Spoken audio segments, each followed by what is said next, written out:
That's another thing that a lot of young people in the music space forget when they're trying to get onto radio, is that, you need to cater to the radio station's audience. And they've got a very big audience, you know what I mean? Over 4 million people tuning in weekly. It's one of the biggest radio stations in the world. It's not a small thing to have your song play there. And it's a privilege that one should not feel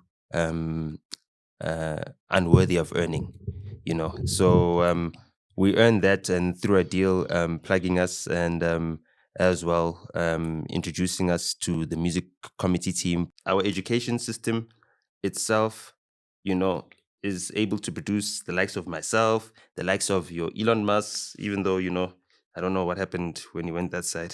I'm hoping that our boy in Harvard, he doesn't lose his way, doesn't forget about us, hopefully he understands that many sacrifices were made by many of his ancestors for him to have the opportunities that he has today. We need to my mother hates struggle. Yeah. Anything that was denied of struggle, she wants to be first in line. Oled Lami is like, she's first in line with everything. Sicela ukubonga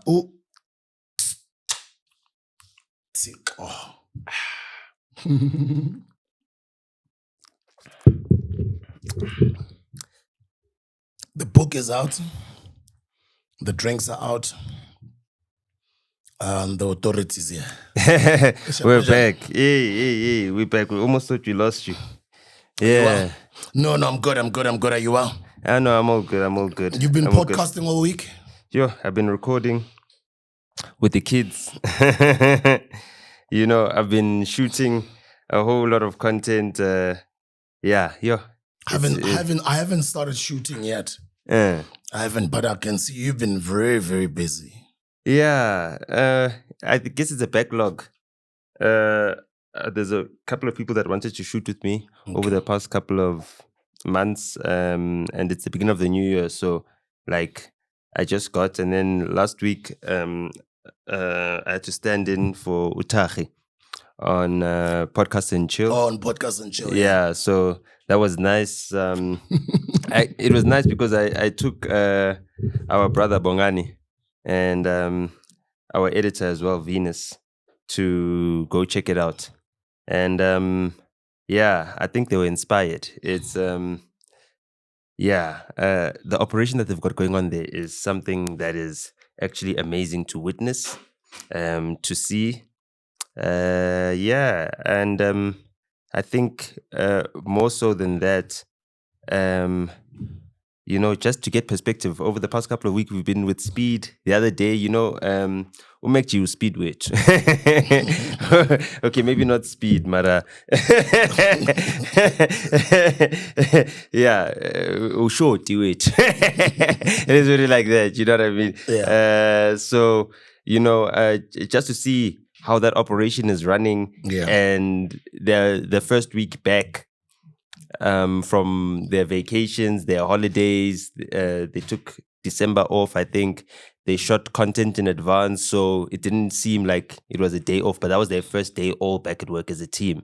And to see how excited they were to see one another, it was like seeing kids on the first day back at school. Just watching them like, oh, what did you do on the holidays? Oh, I did this, catching up, and it was like a family affair. It was very, very impressive to watch, the whole operation, just to see it and to come there as an observer as well, because I've been there many times before, but I'd never been there like with people who are just there to observe and who are like wondering, oh, bayenza kanje lento, oh, bayenza kanje lento, oh, bayenza kanje lento. But the gap is big. I will make you. It's an operation. Yeah, it's growth, and I said this 3 years ago, or was it 4 years ago? Yeah, I did a 365-day YouTube challenge. I encouraged a lot of you guys to start your YouTube channels, and I said we are posting every day, and then I said start with the little that you've got. Start with your phone. I started recording from my own phone. I used to use Peniel as an example quite a lot. And I remember a lot of you started. I still get reminders from a lot of you who always thank me. Hey, thank me for pushing me to start a YouTube channel. Now I'm making money. I've got kids who are making 10, 20, 30 grand a month, just out of posting consistently online, because some videos go viral, some videos get a lot of views. So when you start getting to that level, Yabo make G, then you've built an operation. Then you've got your business forever, right? You can just keep on growing from then. So I just want to big up Baba Make G. I remember when they started to be where they are today. It's really commendable, It's insane. So, I just I noticed on one of their pictures at the year-end function, I saw JJ Lafaya. And Tina, we know JJ. Some people don't know JJ. JJ used to be an Oscar man back in the day. I think when he was producing Bonang's show on Metro FM back then. But he'd been a producer on many shows, the Metro FM chart show for many, many years as well, with The Plug. Do you know who The Plug is? No, you cannot not know The Plug. I know The Plug, but I don't know who it is. From Metro FM. He used to do the chart show as well. But he's a plug in terms of he's plugged maybe the whole entire game. Sometimes he plugs people and they don't even know it. They'll find out maybe 20 years later that no. Someone spoke to Adil. And Adil said 1, 2, 3. And then Adil materialized. You mean Adil? That's my guy. He's a plug. Oh, no, Adil is a plug. Adil is selfless. People don't know. Adil actually even put on Kent on YFM. Also Proverb. I think he put him on with DJ Fresh and a couple of other guys. Just that Adil doesn't like speaking about it. I mean... But, and I appreciate that. I like people like that. You know what I mean? Yeah. So... I was in a meeting the other day. A friend was inviting me for his wedding. He says it's now in March. Oh, lovely. And he was asking me to help him to get some musicians to come and perform and somebody to come and MC. And then him and his wife, they start telling me the story of how they met. And they were telling me that they were plugged together, match made in heaven by Dalez. Imagine. How crazy is that? Wow, I know he's a plug. Dalez, they were talking about how proud they are that he's recovered and they heard he's living overseas. They'd like to invite him to the wedding because he actually introduced them to each other. Yeah, no, he's back home. Is he back home? Yeah, he was there for his rehabilitation. Okay. For rehab, he was back. He's back in his South African home because obviously his home is Houston, where he was born, but also here in South Africa, the home that he chose, So yeah, he's back home. You know what I mean? So I'll tell them. I'll tell them to extend the invite. He's around. Yeah, no, please tell them because they were thanking me. They're like, "Hey, dude, like that guy. Tell him we want to thank him. We want him in our wedding because he introduced us." No, that's so lovely. You know what I mean? My mother was asking me about him the other day. You know what I mean? She's also, she sees him as one of her sons as well as an older brother. At his first album launch, my mother was handling the door, tagging people, collecting the money at the Elias Fresh to Death album launch, 20th of June, 2008. My mother and Lance together, So there are a lot of people who always wonder, why do you have such a close relationship with Lance? I'm like, Lance is cool with my moms.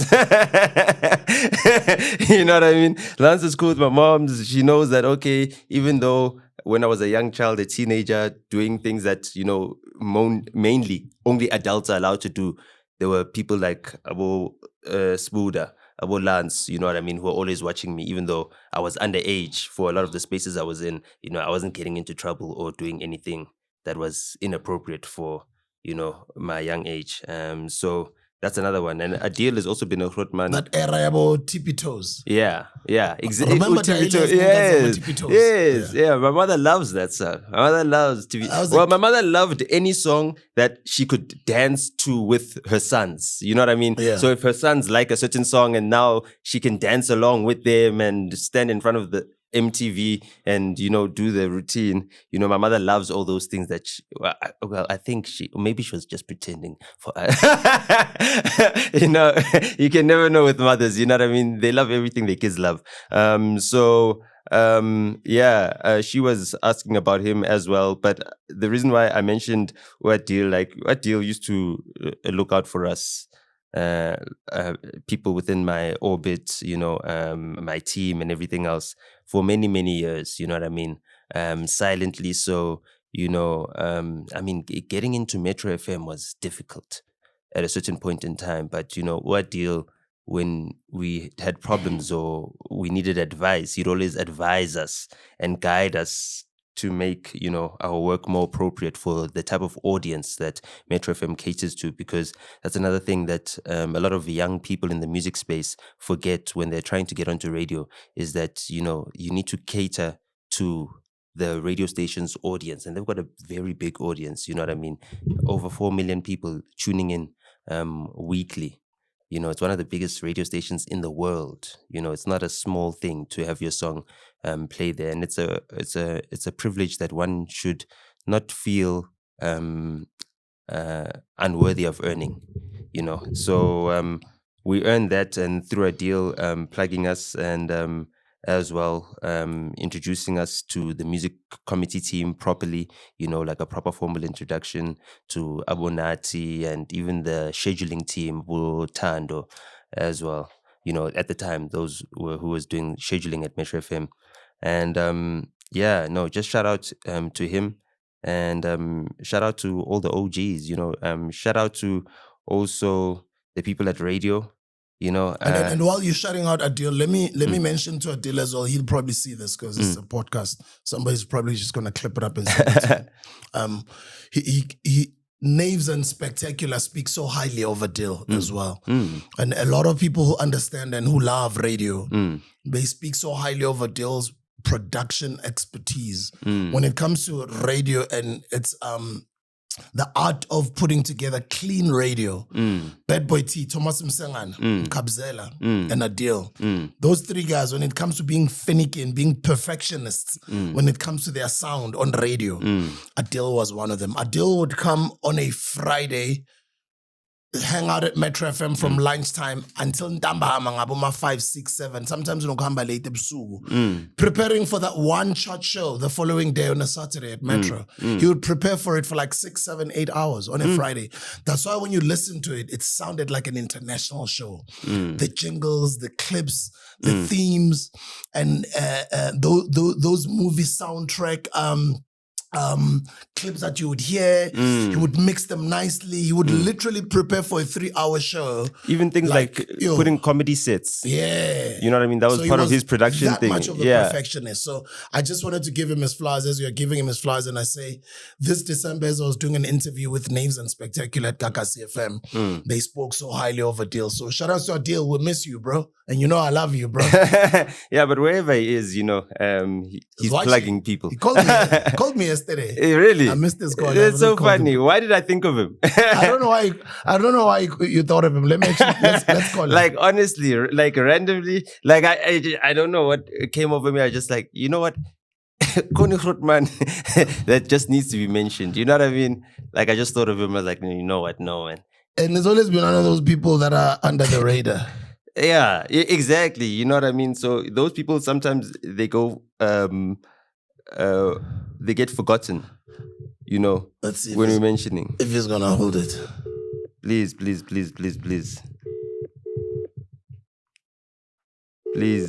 I'm gonna be busy. But hey, today's the first day of school, yes? So as we're filming this, it's the first day of school. Ifridge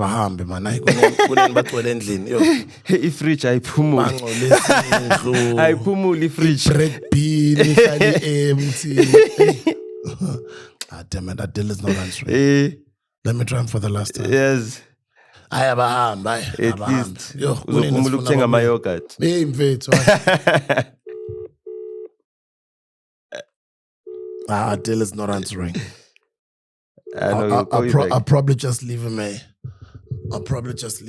voice note.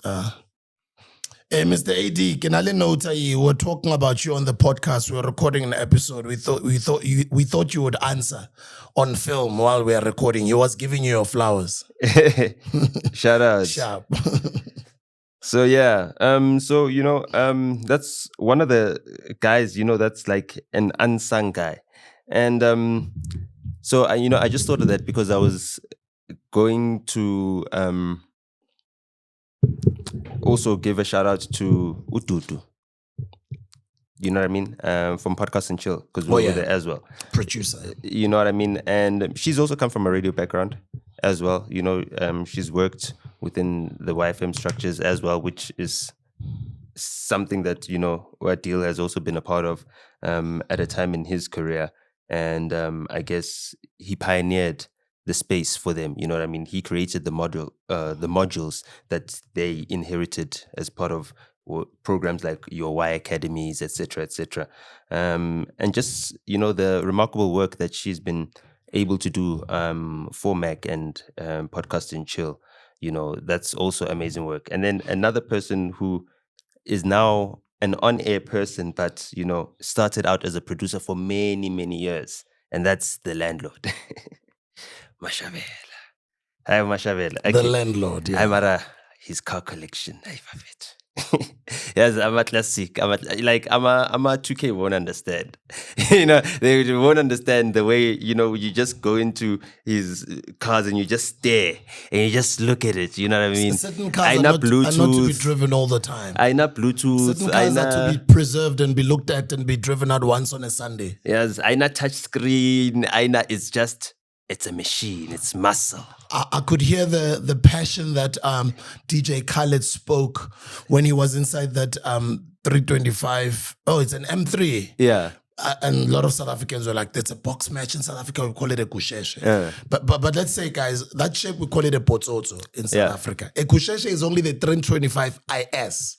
So we have to fix this one because then the OGs are lying to the youngsters. Not every BMW Matchbox is a kusheshe. No. There's about 333, which is a 333 Alpine. Alpine. And Alpina is now to be about 318, but that box shape, we call it a potsotso.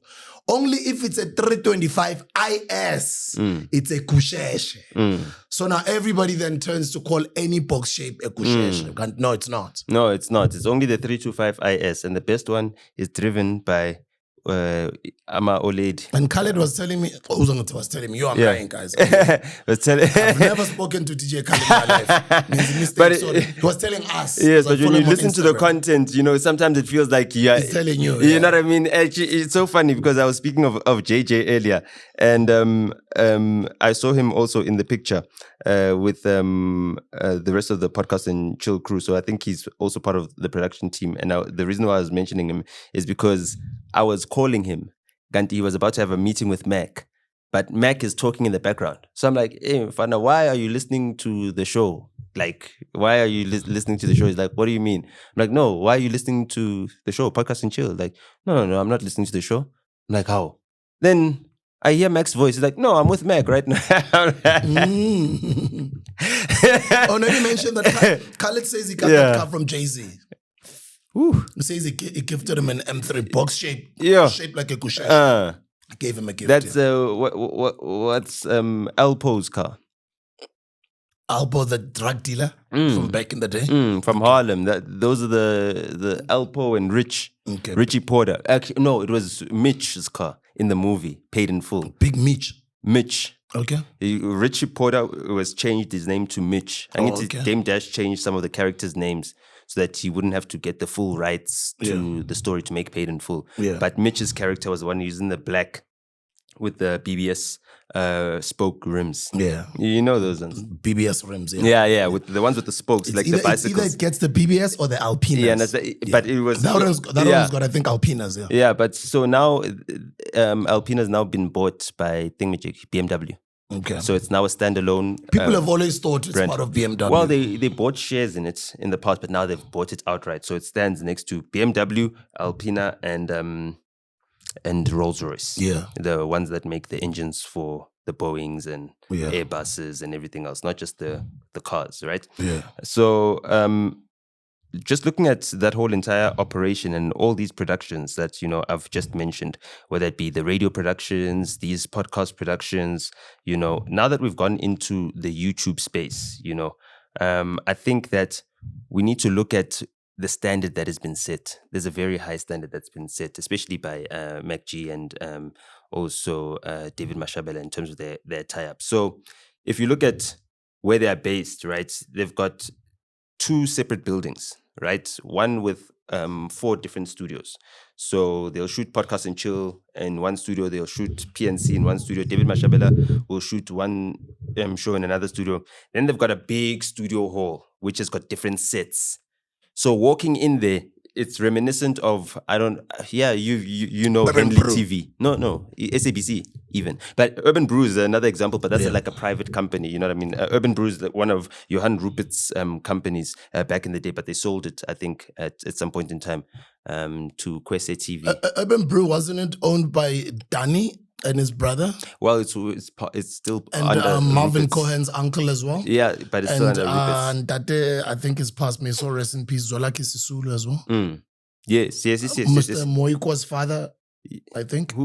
I could be wrong. Okay. We will need to get it correct, but I know that it's part of Rupert's interests as well. Yeah, it's one of his interests. Oh, I didn't know. Okay. Yeah, no, I'm just mentioning that because he's got lots of interests. Even in ETV, he's got interest in that. YFM, he's got interest in that. That was through the Hoskin Group, right? Yes. Okay. Well, HCI Hoskins Group is one of the big companies that owns the major shares. It was run by Mr. Marcel Golding at the time. Is he still around?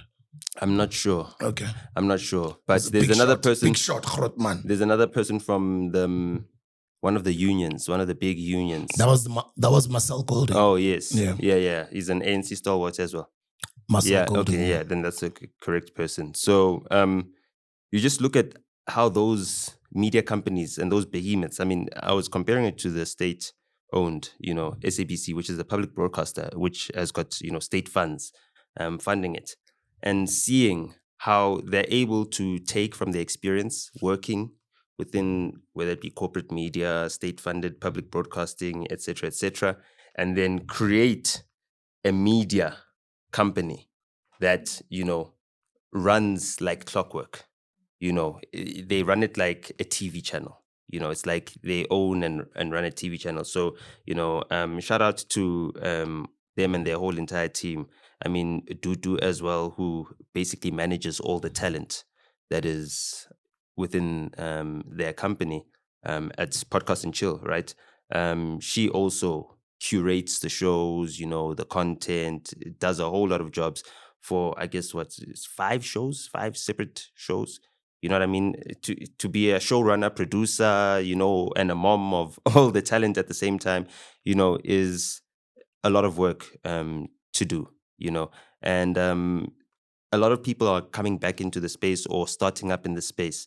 And the one thing that I need to share from our observations is that it's not the same as 2018. There's a lot of people that are starting in the space and that look at maybe yourself when you started, maybe Abo Penwell and everybody else who started, you guys started 2017, 2018, before the pandemic, you know what I mean? It was so much easier to just take your phone and everything else, but the bar has been set very high.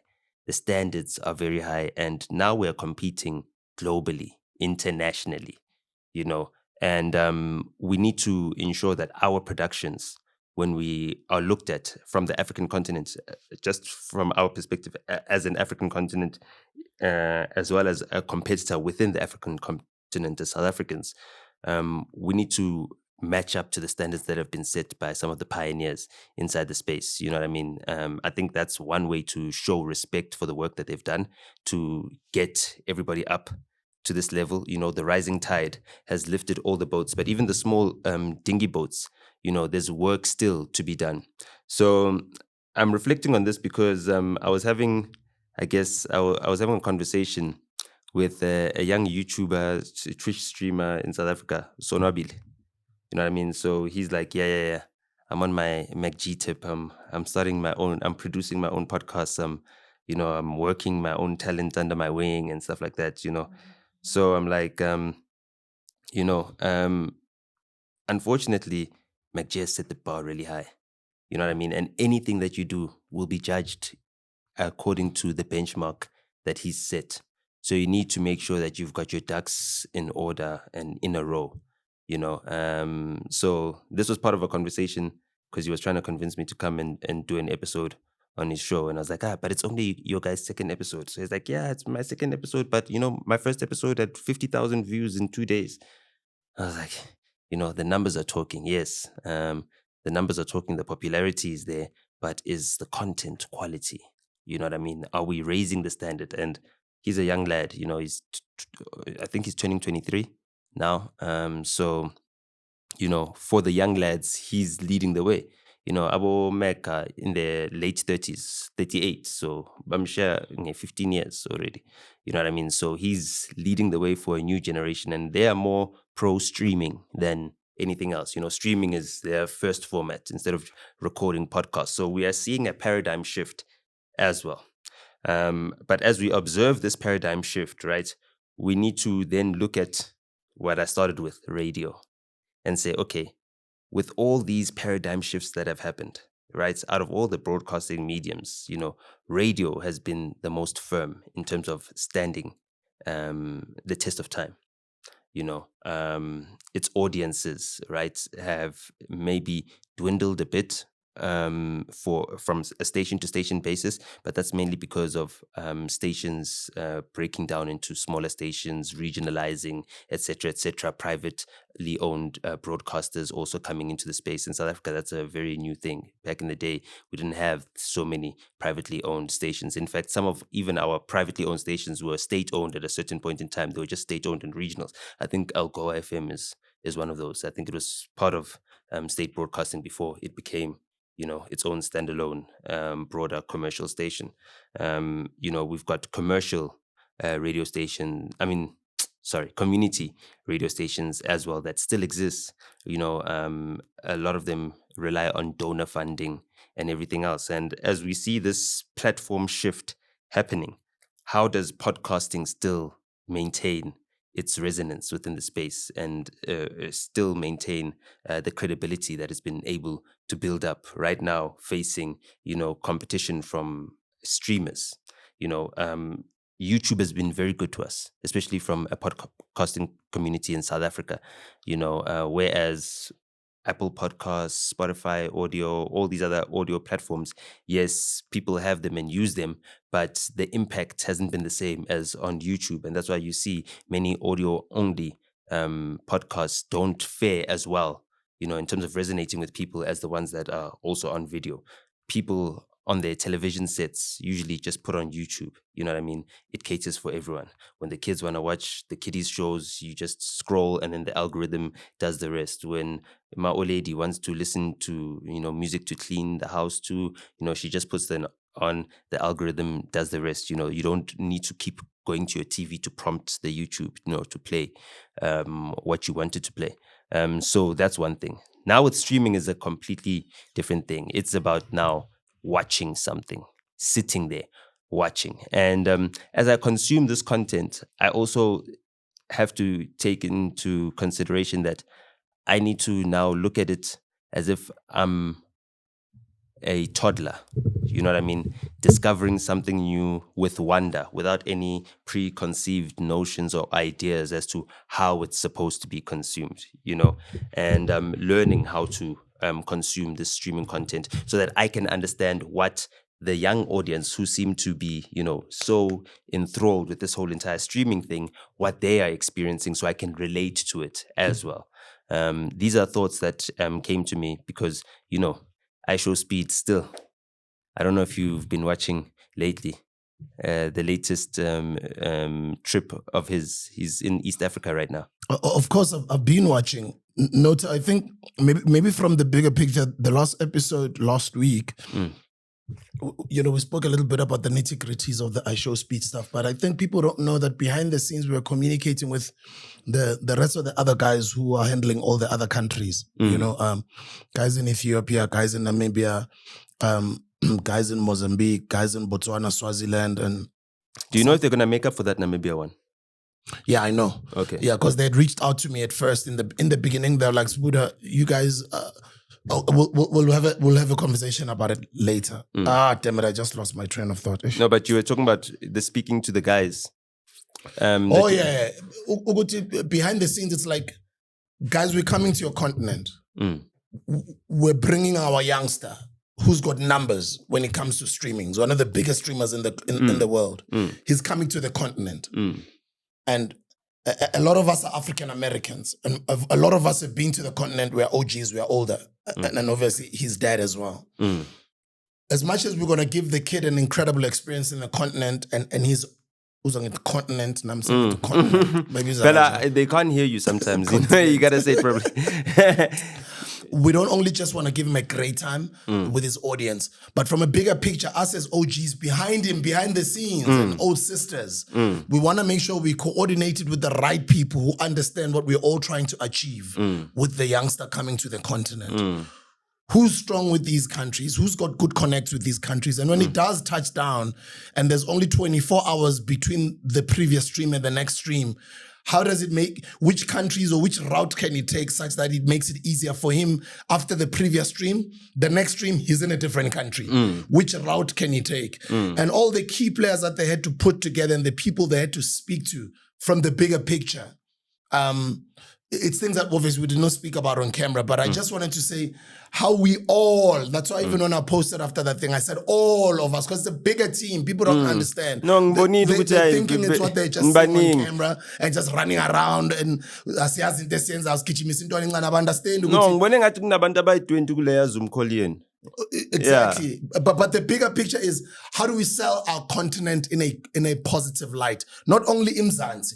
So now we've had our own fair share of bad publicity because of Lamapuno last year. I think the I show speed thing came in at the right time where we could also change that narrative ourselves. But it was a collective thing with the OGs from the other countries as well. Which, guys, how do we use this young man coming to the continent in a positive light for our continent? And I can see with a lot of bloggers and vloggers and videos coming from the US, from his American audience or global audience, you can see all of this that we all envisioned is actually going right. So when you're saying to me, did you see he was in Ethiopia? I was telling you last week, speaking to Chaka Baz, Chaka is like a Sbuda, Oshaga, obviously. Sbuda, it's like what we've all done, guys. We need to be proud of ourselves. Continent, but also send the right message to the new generation. Amazing. Ngibona iphikisana neThamalayo. Ngathi ya no ingikhumbuza mina. Ngafo. Like Pops, you tweaking right now. Pops, you tweaking. Iphikisana neThamalayo, iThamalayo lithi no. We're from America. My grandmother was born in my great-grandmother was born in 1870. We're from America. We're not from Africa. It's like, Pops, we're black though. My boy Chaka posts this. This is yesterday. He says, shout out to Shaka Zulu, guys. Go follow him. It's Shaka with the C, not Shaka, but Chaka. Yeah. Chaka Zulu, Chaka Baz, right? Nice. He posts this and he says, speed is undoing 400 years of Western propaganda in just 28 days. That's the reason why we became a part of this entire thing. Exactly. No, I mean, there's one thing you can talk about is his, contribution it's a collective vision, Yamakrotman, behind the scenes, all of us. As I say, Nigeria, as I go, guys, how do we make this thing work for us in a month?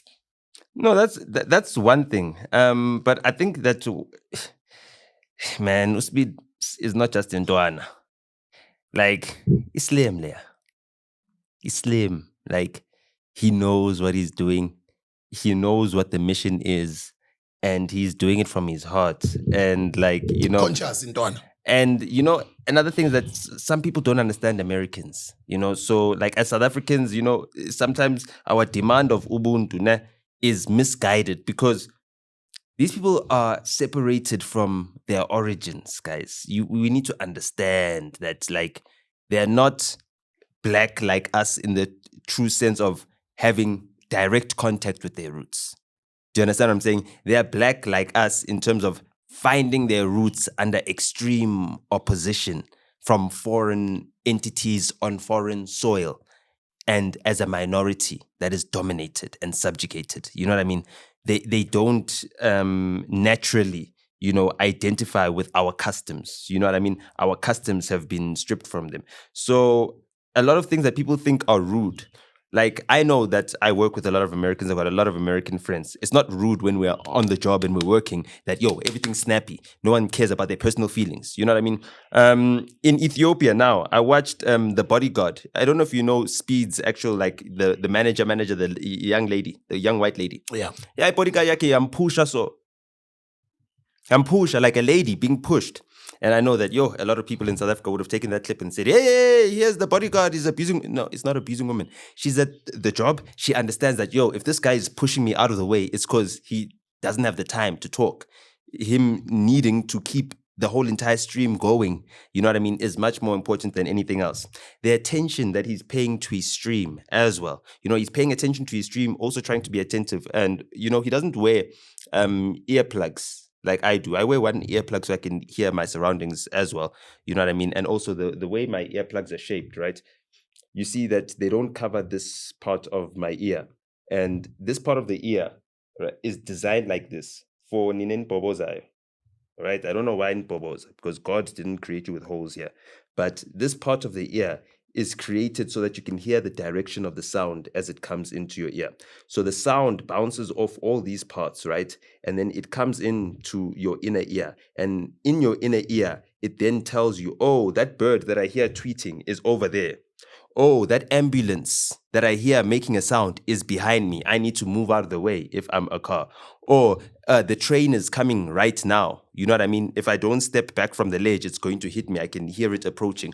All of those things, these outer ear parts are important and essential for that. So I don't block those out. But that's besides the point. I'm speaking about him also being aware of his surroundings, hearing what's going on, caring. The amount of care that he's shown in taking this tour, how taxing this tour is, you know what I mean?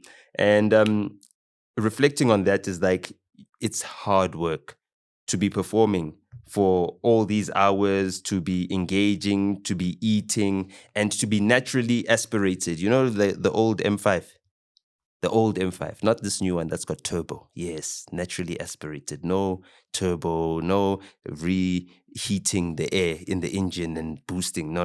It's real raw power. So he's real raw power. So he lands in Ethiopia. First thing they give him is obviously their proudest invention, coffee. I know. That guy must not have coffee ever again. He was like a rocket that's being strapped down to the ground. The amount of, he wanted to bounce around, the amount of energy that he has. He's a really hyperactive kid. You don't need to diagnose him. The halo effect that he gave us, is so amazing because as South Africans, sometimes we overestimate our influence and our power. When this guy went to Rwanda, the numbers changed. I even thought that, no, Rwanda must be what you call stream, whatever, botting. There must be botting. Remember I told you that data is cheaper in East Africa? Yeah. I did tell you that 1 gig of data, how much do we pay here? 100 Rand per gig? 100 Rand a gig. They pay like 5 Rand per gig. East Africa, yeah. Yeah. Kenya, Tanzania, they're paying like between 5 Rand to 10 Rand per gig. Yeah. So when a 1 gig you're paying 100, they're paying 10 times less. Well, if you buy 1 gig, if you buy like bulk data, sometimes on the network that I'm on, it's 180 Rand or 179 Rand for 30 gigs, for 30 days. The 100 gigs that you guys buy here for, how much do we buy 100 gig last? 100 gigs is 380. 380. They buy it for next to nothing. That's why I mean? Example one, because now it's the same thing. The more gigs you buy, the cheaper it becomes. But the 1 gig is equivalent to 5 Rand.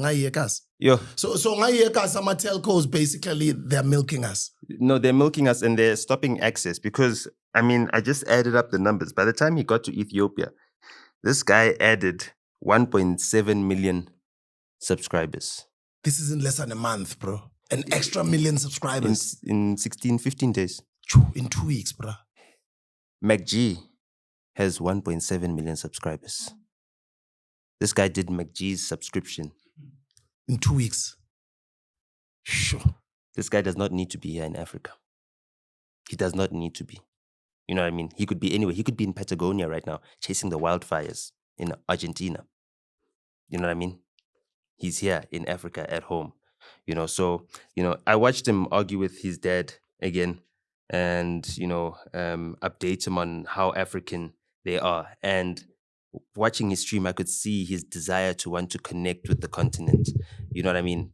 I could see the amount of love that, he's getting and how jealous people are of the love that Africans are showing him. But that's who we are. That's how we are. You know what I mean? We always show people love, we've never treated our guests like anything other than royalty. You know what I mean? I mean, that's why we were colonized. We treated our guests like royalty was no castle. You know what I mean? It's like how, that's our fatal flaw, unfortunately, as a people. But, at least it makes us who we are. It makes us good people. So hopefully in the full continuum of time, we'll come to a point where, things are restored to order and our values are what we see reflected in the rest of the world. So Speed putting this whole spotlight put what also MacG is doing as one of the pioneers in our YouTube space in South Africa also in perspective as well. You know what I mean? He's also built a machine as Speed. You know what I mean? And his machine plugs in anywhere in the world. That's the next level.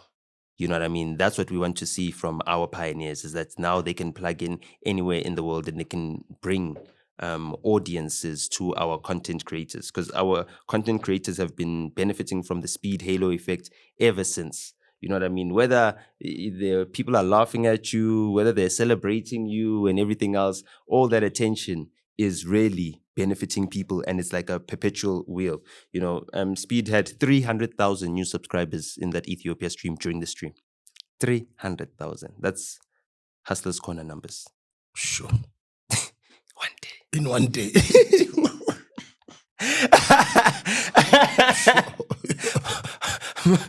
But why we kichimisa lintwana?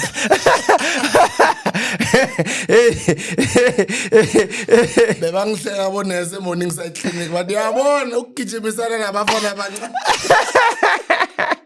We'll talk about that in a moment.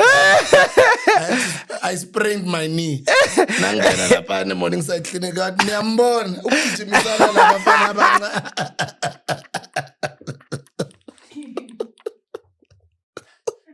Uyigedlela ingaka. That's why we're ultimate now. So tumabanye, so tumintwana zethu abobuhlali.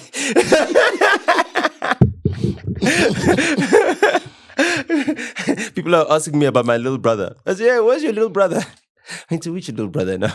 I said, "Yeah, the little brother you're with." Oh, Hakim, sure, yeah. Buhlali.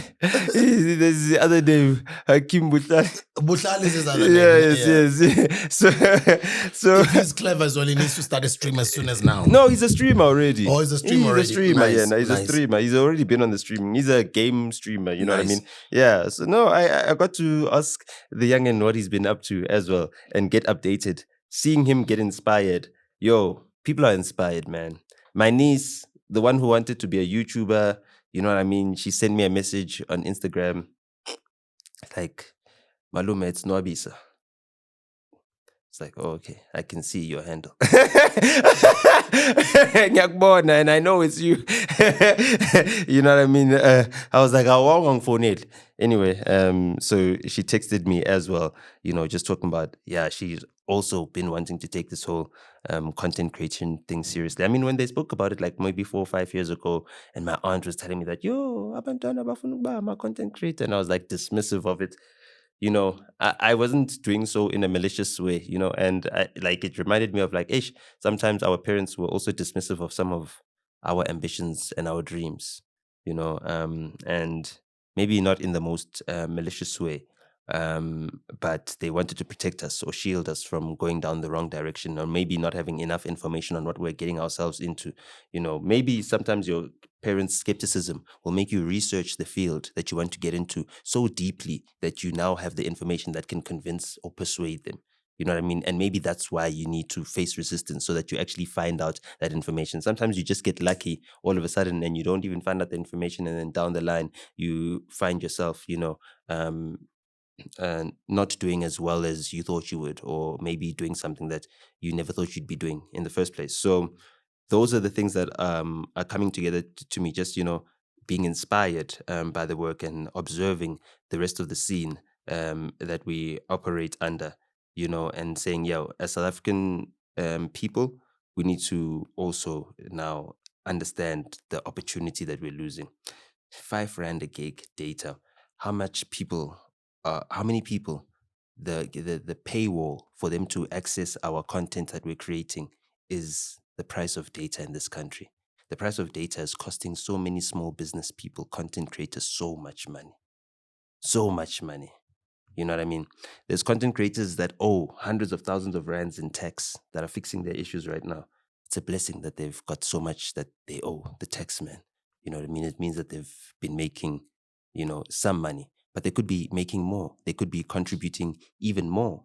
But our data is taking that away from us. You know what I mean? Our price of data is taking that away from us, and our content creators are not getting the audiences that they have. Because I'm very jealous of what's happening. I mean, Rwanda's got 14 million people. 14 million people. You know what I mean? We've got 4.5 times as many people as Rwanda. You know, how are they getting 4.5 times our numbers? But they're 4.5 times smaller than us as a country. You know what I mean? And we're proud and we brag to the rest of the world that we're the most developed economy in the world. But how many people are losing money? In the continent. Yes. Sorry, my continent is my world to me.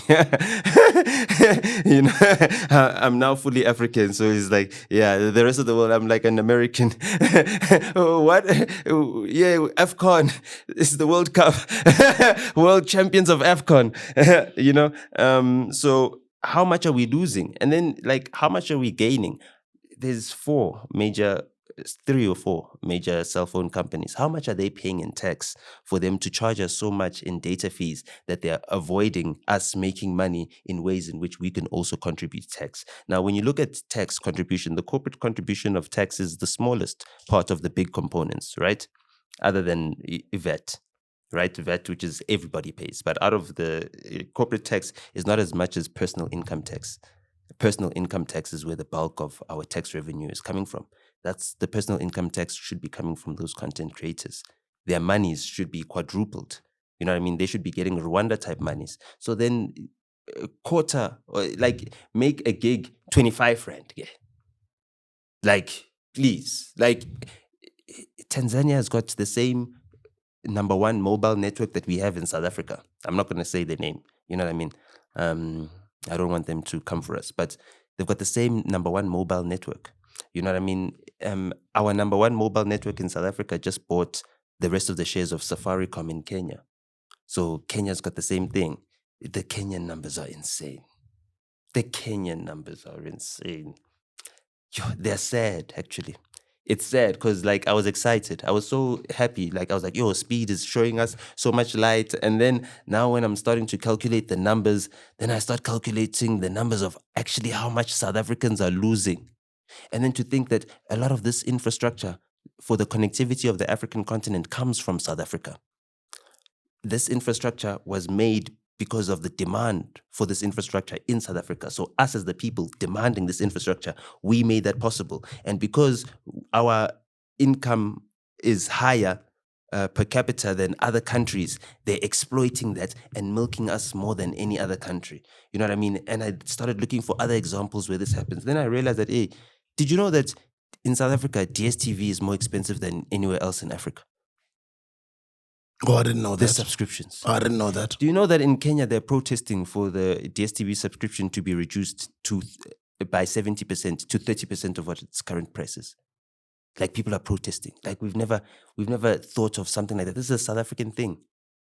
People are benefiting so much more from it than we are. How much access do people have? How much bigger are their TV shows getting in those countries? You know what I mean? Off of infrastructure that was paid for by South African taxpayers. You know what I mean? Our mobile networks come from Postnet. It all started as part of the state-owned communications companies, right? So these are South African taxes. You know what I mean? Taxes of our grandparents. You know what I mean? Our grandparents work on connecting and putting up the beer note, telephone poles. You know what I mean? Those trees last 800 years. A lot of the telephone poles, you see that old wood? Those trees last 800 years. So one of the hardest trees. It's almost impossible to chop with an axe. You know what I mean? You need to grind it or you use a saw on it. It's a protected species as well of fauna. So all of that work that has been put in by our country, and our country's people are being milked, and our country's youth are being prevented from taking advantage of the burgeoning digital economy. We're focused on e-commerce more than access and content creation. You know what I mean?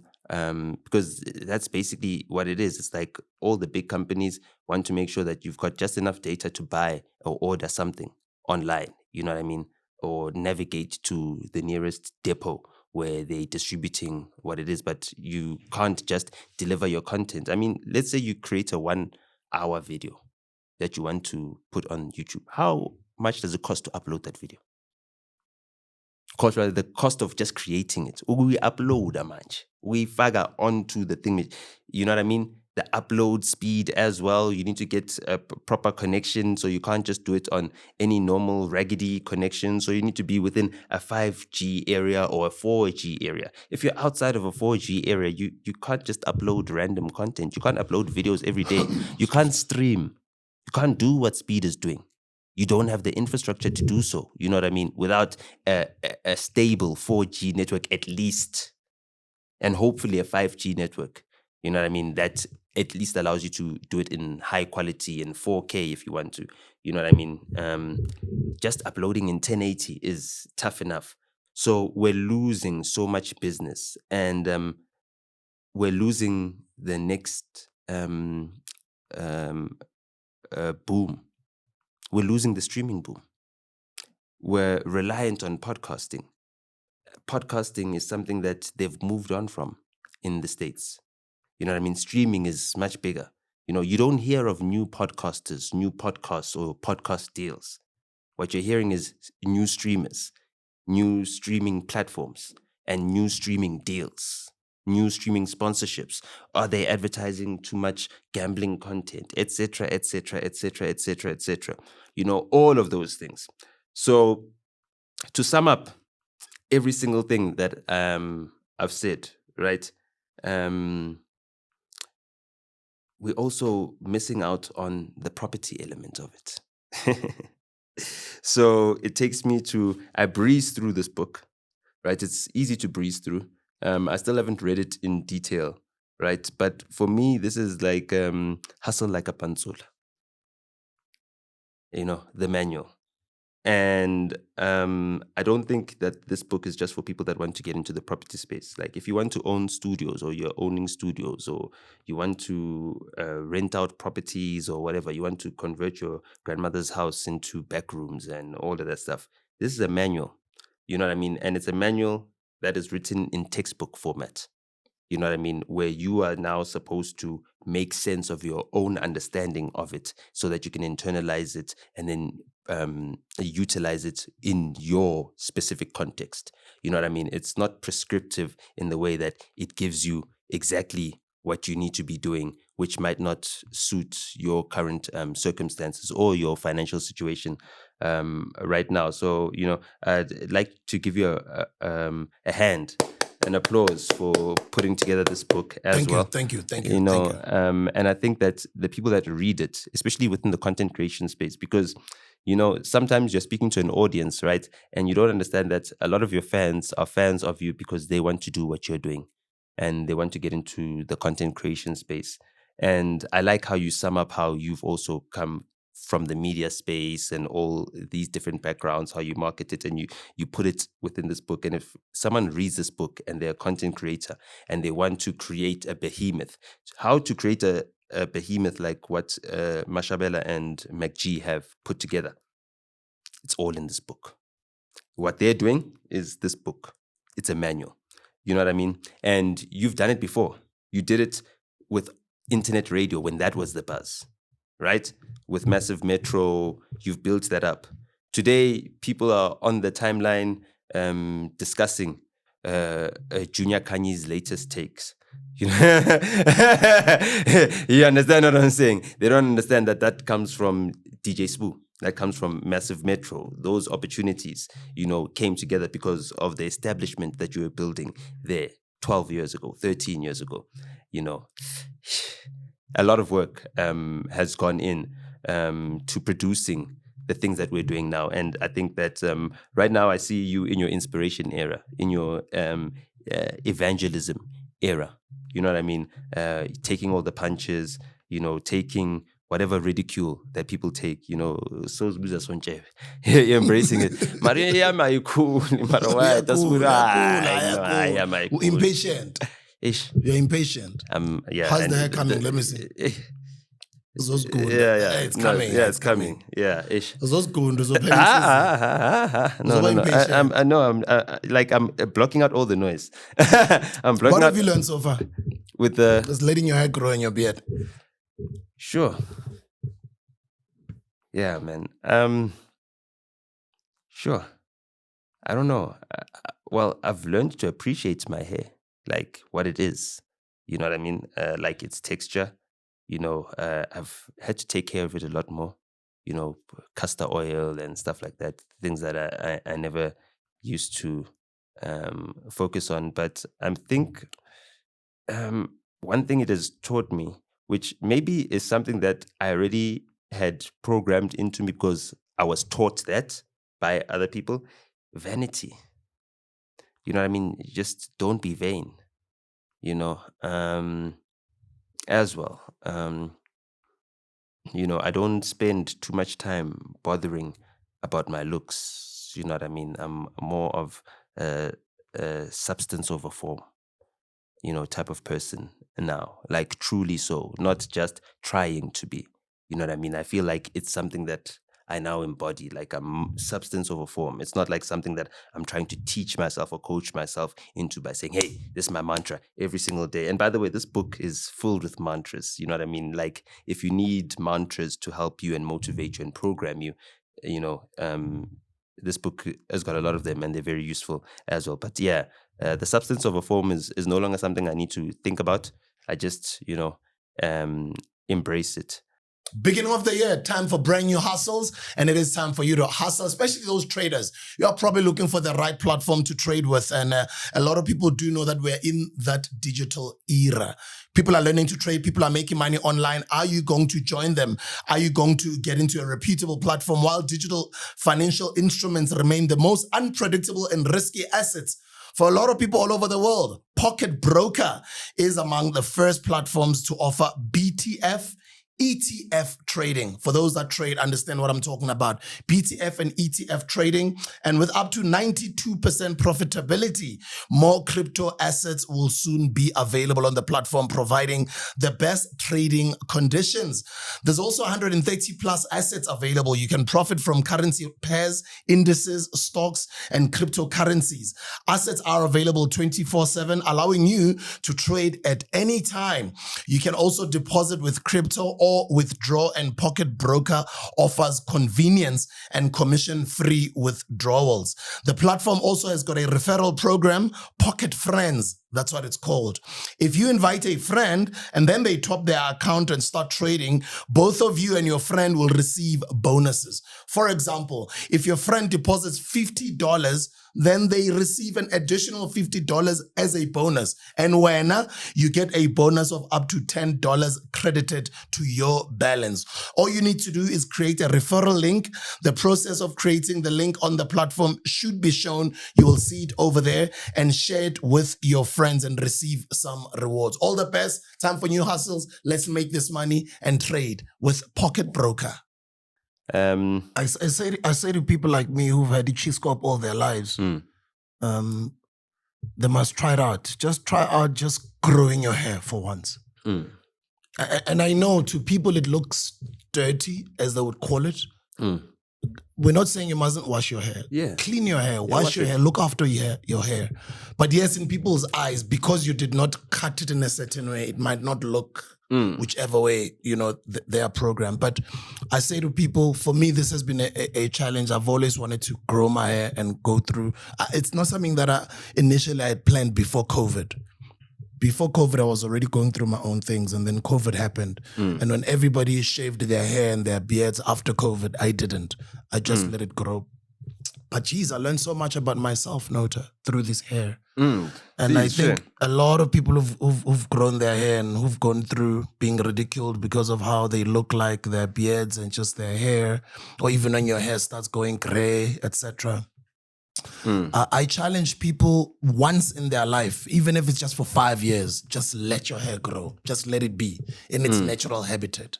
And then tell us what you learned through that experience. It's not an easy experience. It'll teach you a lot about yourself, because you have to learn to block out the outside noise and focus on the inner strength and the inner you being the solution, as opposed to your solutions being external, but also just appreciating yourself the way you are.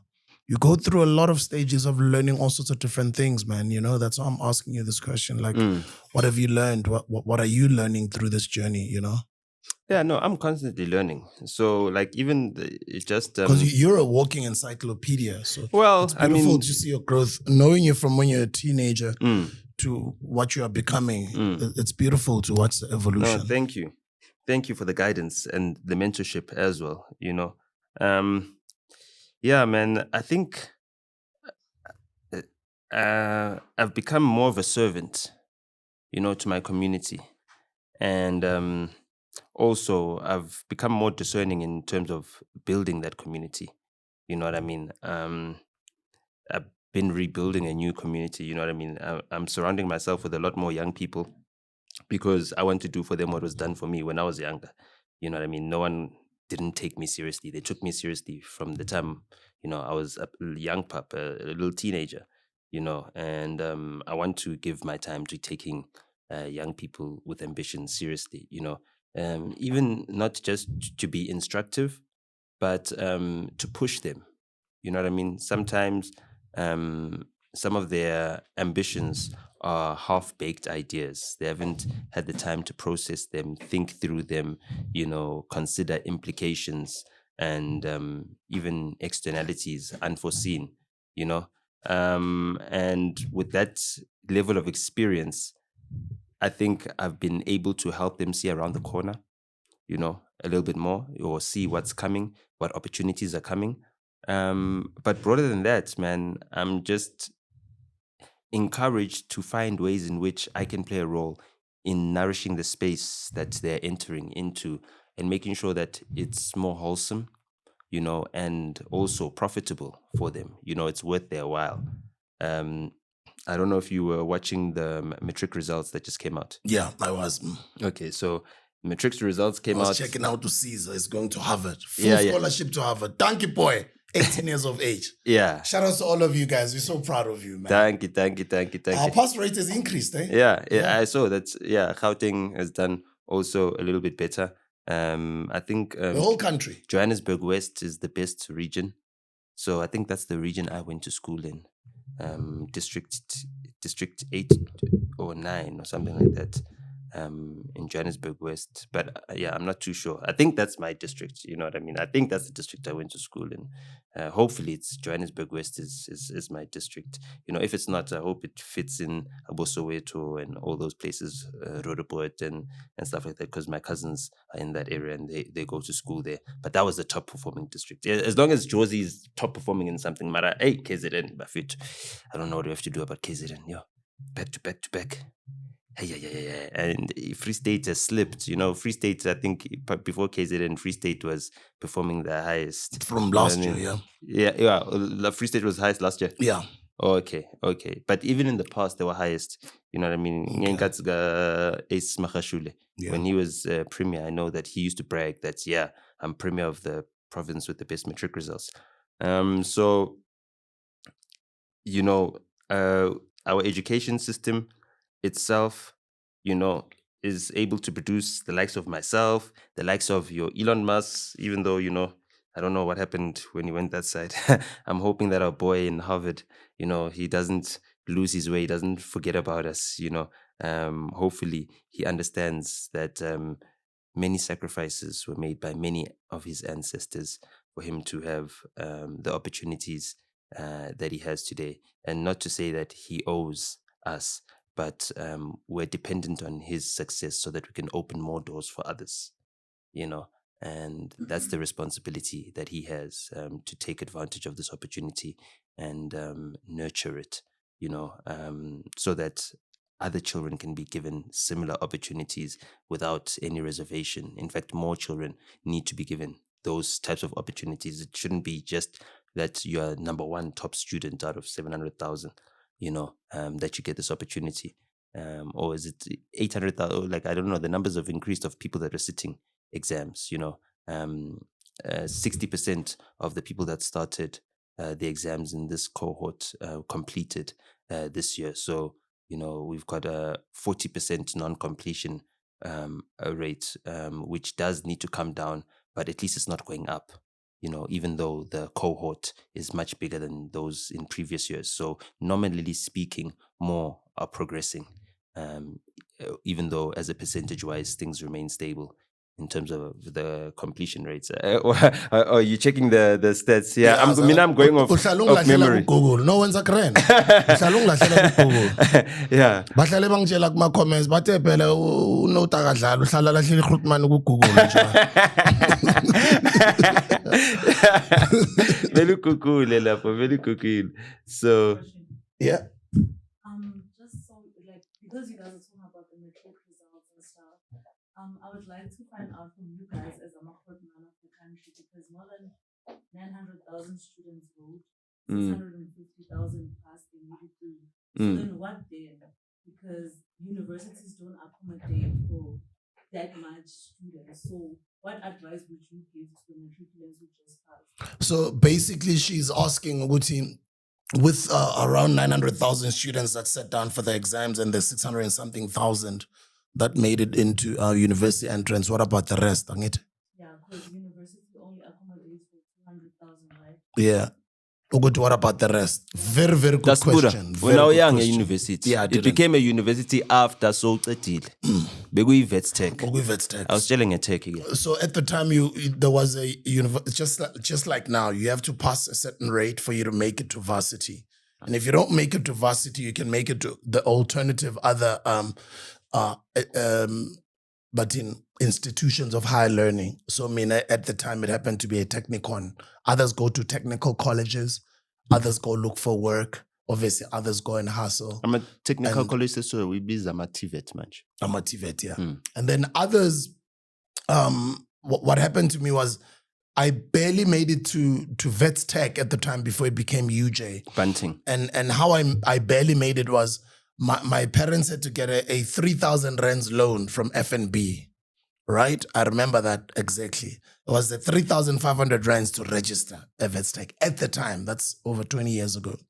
Just for me to be inside campus, right? So they didn't have the money ukubang fundisa for the whole year. They just had ukubapande ukubang fag and just go to register ngingene. And then while ngingenile, simultaneously ngimele application yam, what you guys call today NEFSAS. At the time it was called TEFSA. Indanga zami ziyayikhumbula TEFSA. So I studied through my parents' loan got me in, and then luckily my TEFSA application got approved. And then at a later stage, nothing is fun. I had to pay back the TEFSA money. At some point, I used to love TEFSA money. Yeah, no, when my so when TEFSA. Yeah, no, when my sister went to TNG. Sorry, go ahead. When my sister went to TNG at the end of the term or whatever they were doing, she'd have extra TEFSA money. So she'd stock up on acha and amakeke and scones and everything else with the rest of her stipend of TEFSA, and then she'd come back home with the rest of her stipend of TEFSA. Did TEFSA give more money than is currently being given out? I know it was a partial loan though. Ours was a loan. Oh, ours was a loan, all of it. 100% loan. Yeah, so Tina, we had to pay it back. But when I went to school with the kids that qualified for NSFAS, right? It was 60% was a grant and 40% was a loan. Sorry, we're busy recording a podcast and I'm answering now. Sorry to disturb you, NOTA, because it's one of your youngsters and I'm putting him on speaker. I'm going to call you at the end of the podcast, but for the sake of the recording, we haven't spoken to you in a while. I wanted you to say hi to NOTA. Check who it is there. How's it, guys? How's it? Compliments of the new season. I hope you guys are good. There's better things and bigger things we're going to do this year. Oh, really? And on your side, NOTA, my man, just keep on doing your thing. You're under pressure, my chief. That's what people say. You're under pressure, my chief. Can you see who it is? I'm moving like I'm 18 again. Young boys. You're living your second youth. I'm moving like an 18-year-old, right? You don't remember 18-year-old NOTA. You don't understand 18-year-old. 18-year-old NOTA was a problem. Serious problem of it. You see, now you have to remind them who you are. Yeah, it's 18 years later now. I'm turning 36 this year. Congrats on the whole thing, my man. You guys had the country show, okay? Yeah, no. Shout out to the OG Sbu. You know, he had to put us on there and make sure that we stay plugged up. And then Nina, what's happening? My man, there's things happening in the background, but we'll be back. You'll be back. There's some dope stuff. But Yeah. And shout out to your boy. I heard his song, Suka. I see it on all the stories. Yeah, his AI song is killing it. Yeah. It's moving. All the baddies have got it in their stories. You see, and Nyabapatal. That's why he's there, my man. You know Rhea, my man. Oh, okay. So it's not a promo, it's just organic. Yeah, the thing is, what's crazy, it's very organic on his side. So I think he's also going off the sweet spot, you know, where you cater to the female audience, you know. Okay. So. And then is hip hop coming back this year? Hip hop. Not what we know. Okay. What's the new movement? What's the new movement there on the streets? The new movement, from my perspective, is more of Cheque Santana, you know. But what's the new movement in general? Like, what's the new thing that's coming up now on the streets? Identity, bro. I think it's identity. More than anything is identity. And what is that? Is that a genre, or is that like no. an epiphany? The objective is showing your identity, whether you're from Pretoria, whether you're from Eastern Cape. I think more than anything, because the global sound is moving more toward identity through Afrobeats, Amapiano, 3 steps, and all that kind of stuff. So the only way that hip hop can come back, from my perspective, is standing out. Because if you look at like the Kenyan market in hip hop, they have their own thing going on, you know. They have their own thing, and you can say. But a gig is 5 rand in Kenya. A gig of data there, so they also have that. Yeah, it's cheaper, but what they do not have is the support on Spotify and Apple. You get me? It's more on YouTube, which YouTube I think is the second most paying platform. I'm not so sure. And then it's Apple first, and then it's Spotify third, with the other ones in between, like Titles, but Title's not big in Africa like that. So they are there, but as far as revenue is concerned, places like SA are still at the top, you know, which supports Spotify more, you know. So podcasting or streaming? Sorry? Podcasting or streaming? Streaming. I'm talking about streaming, 100% streaming, like music related. No, but in terms of like one of the two that's happening right now, is podcast the way to go, or is live streaming the way to go? I would say live streaming, because podcasts slowly become what musicians have become. You get me? Like, you're not giving the audience enough. And too many podcasts, too many regulated podcasts, we're looking for a moment. And what streaming is doing now is what podcast was doing to platforms like radio and TV, you get me? So we as I'm even saying still we, but as a podcaster, you would get to a point whereby you're doing what TV wouldn't do, which is be 100% authentic. But since it's an influx in that space, it has turned to become what TV was, you know? And now streaming is 100%, like it's happening now. You can't filter it, you know? So the influx in streams are streamers, because if you see, thanks bro, if you see in the global market, streamers are becoming what like rappers used to become. Like what? Like as far as just like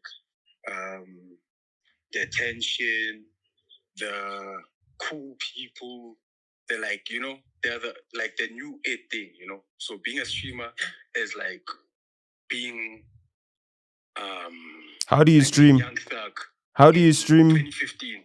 Okay, Young Thug at 2015 is like being a streamer today. Okay, so how do you stream when a gig is 100 rand? Hey bro, you know what I would say? What must we do? These things you have to sacrifice just so that industry can grow. Because they would say to you, how do you do a whole interview for 2 hours or 5 hours? But we did it with NOTA. You guys did a 5-hour interview with NOTA. Yeah. So we did. But how much did it cost to upload that? People will first say, can you do that? No one's gonna watch it. But that day we had the country talking. You see, So everything happens, you have to just try, you get me? So even if it's 1 gig, 5 gigs, the only difference is you can't go by the platforms that international people go by, which is like Twitch, 100%. Streamers need to consider Facebook and YouTube. In South Africa. Are you making money on Facebook yet? We have like those Facebook Lite options. We have a big platform like for Facebook, you know. They always think, we're going to tromela them, we're going to go to IG. Mara, if you have a Facebook audience, you have a core audience of SA, okay? Because people be scrolling there. If you want the new guys, you go on TikTok. If you want people that will support you thick and thin, wear your t-shirt, even though you did some crazy stuff and still support you, is that Facebook audience, you know? So we don't need to be doing streaming on like Twitch alone. We need to do it on multiple platforms to get to their audience, you know? So I'll say more on focus on trying to grow your brand of streams on Facebook and YouTube. Speed is like considered one of the biggest. You're gonna have to charge. Hold on. You're giving too much. You're gonna have to charge now. You're gonna have to charge. Yeah. No, you're gonna have to charge now. Don't give away all the keys. So where can they find you? Everything SA Music. Everything SA Music. But for now, I'll just say everything SA Music because the conversation we had is based off the intel that I would have from everything SA Music. I know, shout out. Keep giving out the keys there to the youngins. No, enjoy your interview. Are for disturbing you guys? No problem. Keep pushing, my boy. Hola.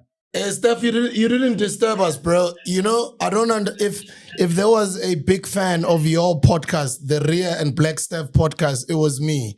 Imagine if you guys didn't stop. Imagine how big you'd be today.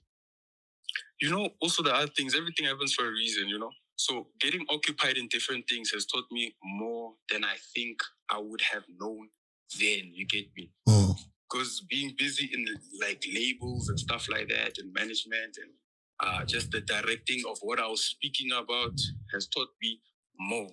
And I look at things from a different perspective right now. I hear you. That's the nice thing about podcasting. There's no age limit.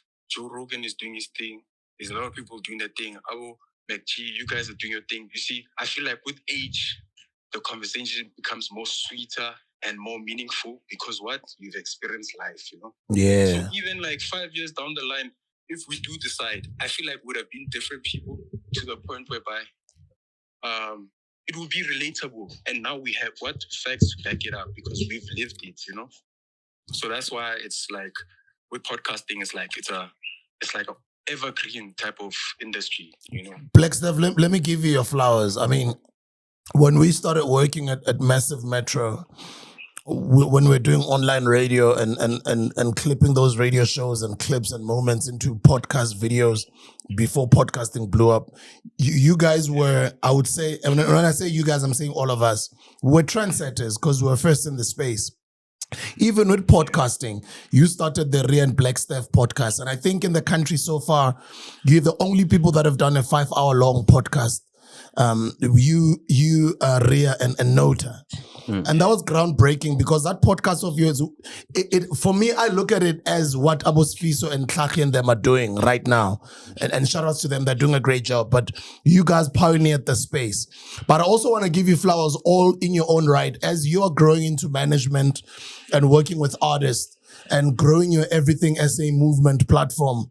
Rhea has been exploring using AI as well. And I believe he is groundbreaking because some of us have experimented with it here and there. He's gone full on with it and is currently sitting at almost 1 million monthly listeners on Spotify. And when I was watching it, I was laughing. I was like, as much as he's setting a trend, at least now he's making a little bit of money to be able to afford to pay Bonang. Suka. Yeah, no. I think also like the opportunity and just like the time that you take with young people and giving them the ear has also given a lot of people, you know, I could say a platform, you know. Like I don't have to mention everyone. They will say when the time is right on your end, you know. But that kind of thing will always like for people that know you, will always be a thing of like, yeah, there's no one that's basically done that, because yeah, you come with a lot of dope ideas, but because people are so stuck in their ways, they're not open up to a lot of like relearning, relearning the world, relearning how things are. And I would say on your end, it's opposite, you see, and stuff like that has made, like, for me on my end, I've seen things and experienced and learned things through those kind of things, because I would say I wasn't going to necessarily, like, when you're young, you're just picking things as you go, while you still also, you have a all-time goal, but you pick as you go. And a lot of the things is because of what I've experienced in the media space, working on an online radio station, which is Massive Metro, working on stuff like the Hustlers Corner podcast was shooting, editing, uploading, stuff like that. And also like on the weekends, like those sunny shoots we would have to do for like 3 hours, more fire. You see, things like that shape who you become, as far as just understanding how, like, you see, I can't necessarily like look at life the same way when I see people building stuff around me. I can't look at it as I'm gonna forever be, Yeah. I also look at it as I can create too, Yeah. And stuff like that, you see, would empower somebody to understand that someone can take something from here to there, right in front of your eyes, There's moments where I'll shoot a video and it'll be trending the whole week. And I think to myself, I shot that video. And it's like everyone is talking about the video. Specifically, the video where you saw a stone for 5 rand.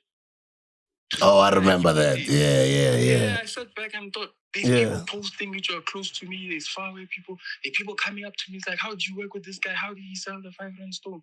I'm thinking, I shot that video, but I don't say, but it's like, that's when things ignite in your head to say that, my man, South Africa, I have it in my pocket if I decide I want it, It's yours, That's bro. how you have to think.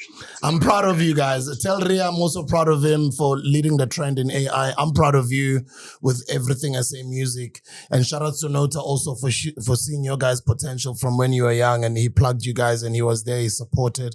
I just can't wait to see where you guys grow even more. I just want to see your growth. I just want you guys to make money. Now it's time for money, bro, Yes. No, take care. I'm going to give you a call when we're done with NOTA, ne?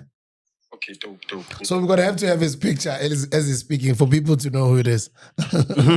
Black Steph. Enjoy, guys. Sharp, Mr. Black Steph. Or you can just send a clip. Hola. You can just have a clip on, his whole entire thing. But yeah, man, it's or maybe nice have a clip from that 5-hour podcast that you did, right? Yeah. But it's nice to see that the youngins are out there, they're working. So that brings me back to the point that I was making through this whole entire long spiel that I've been giving you. Yes, and to answer Kimi's question. These kids are content creators. We have to accept it. Do you know what I mean? I meet them and I speak to them all the time, and they're telling me like proudly they're content creators, and sometimes you as an older person or less experienced in the ways of the young people person, you very skeptical of their thing, but that's their thing. And like, look at what Speed is doing, like for the content creators that are around him. You know what I mean? For Timu Speed, there's Timu Speed and what's the other one? The one from Ethiopia. I don't know. But yeah, there's, you know what I mean? Speed Sticks. No Sticks now. Yeah, Guno Temo, lo was Zim UK, and then Guno Sticks. Speed Sticks. As believers as American yeah, that's that. Video was but I think the ultimate thing is it's a positive thing for our continent. Yes. Sorry for yeah, no, it's a positive thing, but it's also the energy that these young people have and these young creators have. Like, they're so creative. Our artists, like, one thing about South African artists, I say shy art. Not to say that other countries are lesser than us in art, but our artists, just if you look at the artworks that were given to Speed in South Africa, just the quality of the craftsmanship. Zimkipile intwana. Exactly the way I'm Yo, I would be a chance. Yeah. You know what I mean? I think by the time we Rasta sekaceda ukubamba pencil and lona besekahambile uSpeed. Yeah, Speed doing Svinini too much. do you think you could go It's Vinin. Because you know he was gonna be a blur. It was gonna be blurry. I was Vinin. Uthe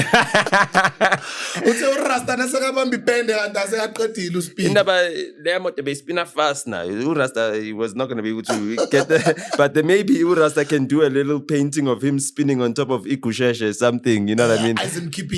Artists are amazing, bro. I agree. So, like, you know, yes, we've got a high matric pass rate, but these kids have been making content. And, like, let's be honest, these kids have been going viral in their school uniform for how long? In their school uniform.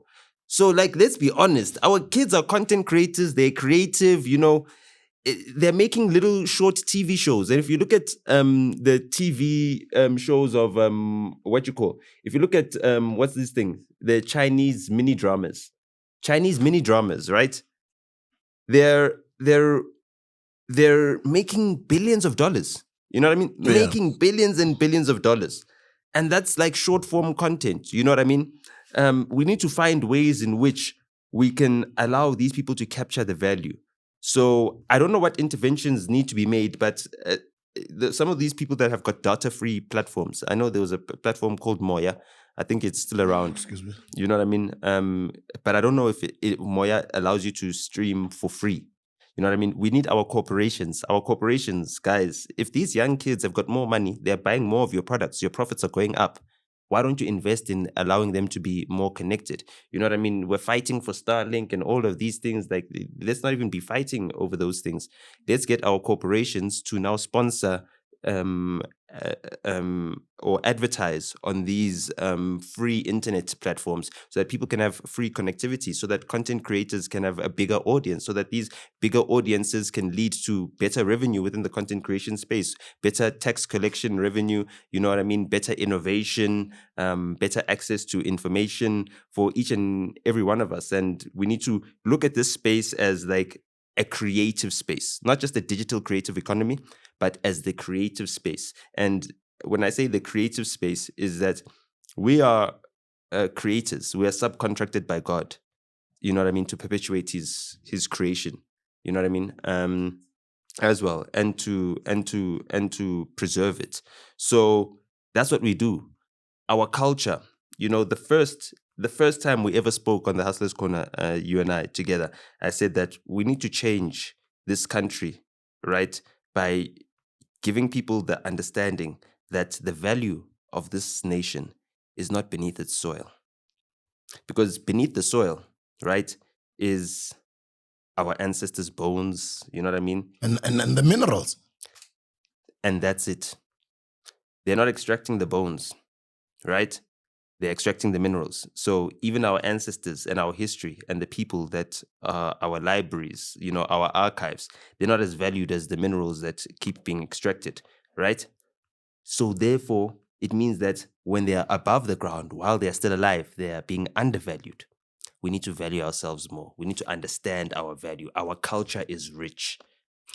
I agree with you, but even on the stance of extracting what is underground, we need to extract it all. Yes. Including our ancestors' bones, because that's our history. Yes. We need to know the history. Yes. That's why I'm saying I love what we've achieved with Speed. Yes. Because from the bigger picture is a positive message to the world. Those are the libraries that we've buried. Yeah. You understand? So those are our archives. Yeah. You know what I mean? So you look at those bones as our archives, as our libraries. So we mustn't only extract the minerals, we must extract everything. Yes. Including the bones. You know, my grandmother had a tradition, and you know, some people are like, I spoke about it when I was with New Gen. I don't know if you watched that episode. I was like, no, my grandmother died on the same day she was born. It's like, yo, Makriza, got NOTA main character.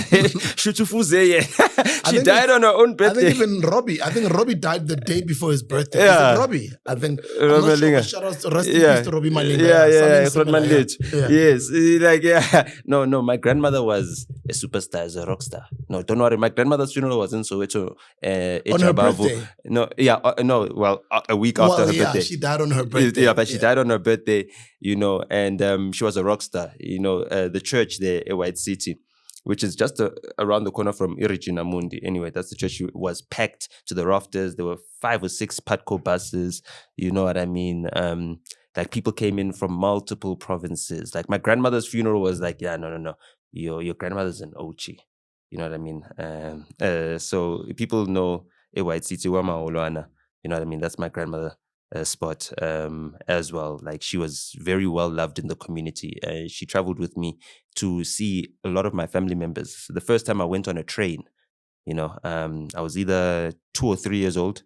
I remember I was wearing a red jumpsuit that I didn't want to take off. I wore that red jumpsuit, you know what I mean, every day, all the time. I just wanted to be in my red jumpsuit. And it was just shortly after my little brother was born that she took me there to visit my family members at that side. She took us to the gravestones and made us clean gravestones on her birthday. That was her birthday celebration. So it's a little tradition that we've got in the family that we continue. She passed away in 2014. So we've been continuing that tradition for 11 years now without her, you know. It's going into the 12th, actually. Yeah, actually 12 years without her. You know, wow, damn, time flies. You know, I can't believe it. So as we continue with that, when we go to those gravestones, especially when I look at my little nieces and nephews, like for them, they can't fathom because they're born in the 2000s. So like when they see 19, for them, it's 1,000 years ago. You know what it's like, no, it's not it's like, yeah, I'm a 1K are not 1,000 years older than you guys. Like, please relax, you know. But when they see that and they see their family history, they see their makings and they see how much went into their existence today. And they get a different perspective of what they are continuing, you know, the legacy that they're continuing, you know what I mean? They're part of our family's timeline, you know, our bloodline's continuum as well. And then they are then given a duty to contribute positively to it, because when we speak of the people that they are standing at the head of, right, at their tombstones, we speak of the effects that they had on our lives, those who remember them, those who still were with them. And we're hoping that when we're no longer here, as Usol Penduga says, somebody's got to go first. You know what I mean? We're not all going to live forever, you know, and that's the beauty of life, is that God gives us a limited time, you know what I mean? And then he gives others a chance, you know. Wamama isiyela bangwanwele. Do you understand what it means? Yeah. We are exactly. So this breast of life that we are suckling on right now is fleeting, you know, but it's not instantaneous. There's so much that we can fill it up with. There's so many memories that we can fill it up with. And those memories are also part of our culture. It's how we live, how our lives, you know, played out. And that culture is very, very rich. And Speed showed us that we are so much richer than America.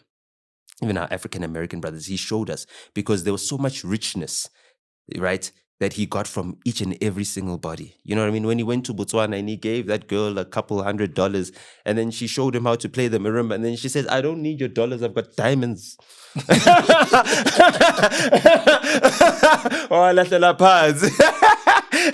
I won't lie, I wish I could just stick my hand through the screen. You tell when Zani siyadinga leyo mali wena, no, electric iyadura man. You know what I mean? Sibukele la nge-electric yethu man.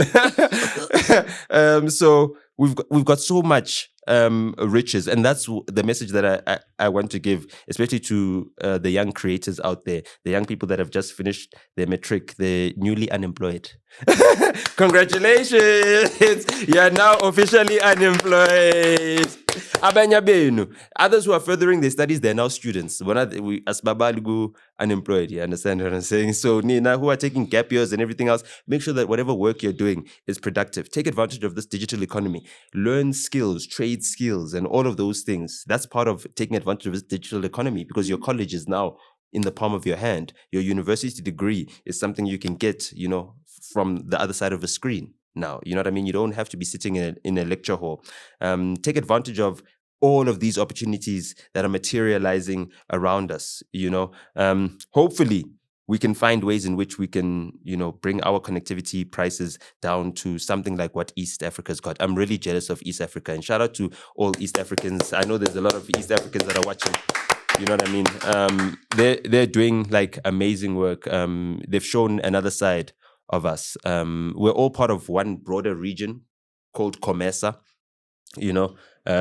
So that's the trade relations that happen within our region from the border Tanzania up. Tanzania is part of SADC, but it's bordering East Africa and all those other countries, your Ugandas, your Kenyas, your Ethiopia. And Ethiopia is a big country. It's got a population of almost 120 million people. Yeah, I know. It's very big. It's twice our size. And it's also I've been to Ethiopia. Oh, have you? Yeah. So it's a big nation, He only got to see Addis Ababa. I don't know if he's going to be back in Ethiopia or seeing other places, but the last time I went to Ethiopia, well, no, not the last time I went to Ethiopia, because I actually go there a lot because they've got this big airport and they're about to have the biggest airport in all of Africa soon, the new upgraded Bole International Airport. So I passed through Ethiopia because of Ethiopian Airlines being one of the, biggest airlines on the African continent and best state-run airlines on the African continent. I went to a place called the Blue Nile Falls, which is at the source of the Nile. The Nile is a very big river. It's the longest river on earth. It's got two sources. The one is in Uganda, the other is in Ethiopia. By Lake Tana, I went on a boat across the Nile River. I saw, the old castles from the 13th century, the 1400s. No. The 15th century. So it's the 1400s. Castles from an empire from 14 something, from before Bartholomew Dias and Vasco da Gama came down. You know what I mean? I think Vasco da Gama was 1488 when he landed at Port Natal. Natal, because Natal means Christmas, and he landed on Christmas Day. It's also my dad's name, though he wasn't born on Christmas. Please give the Ntonas a plug as well. Pull the head to this side so this side. The people can see the label.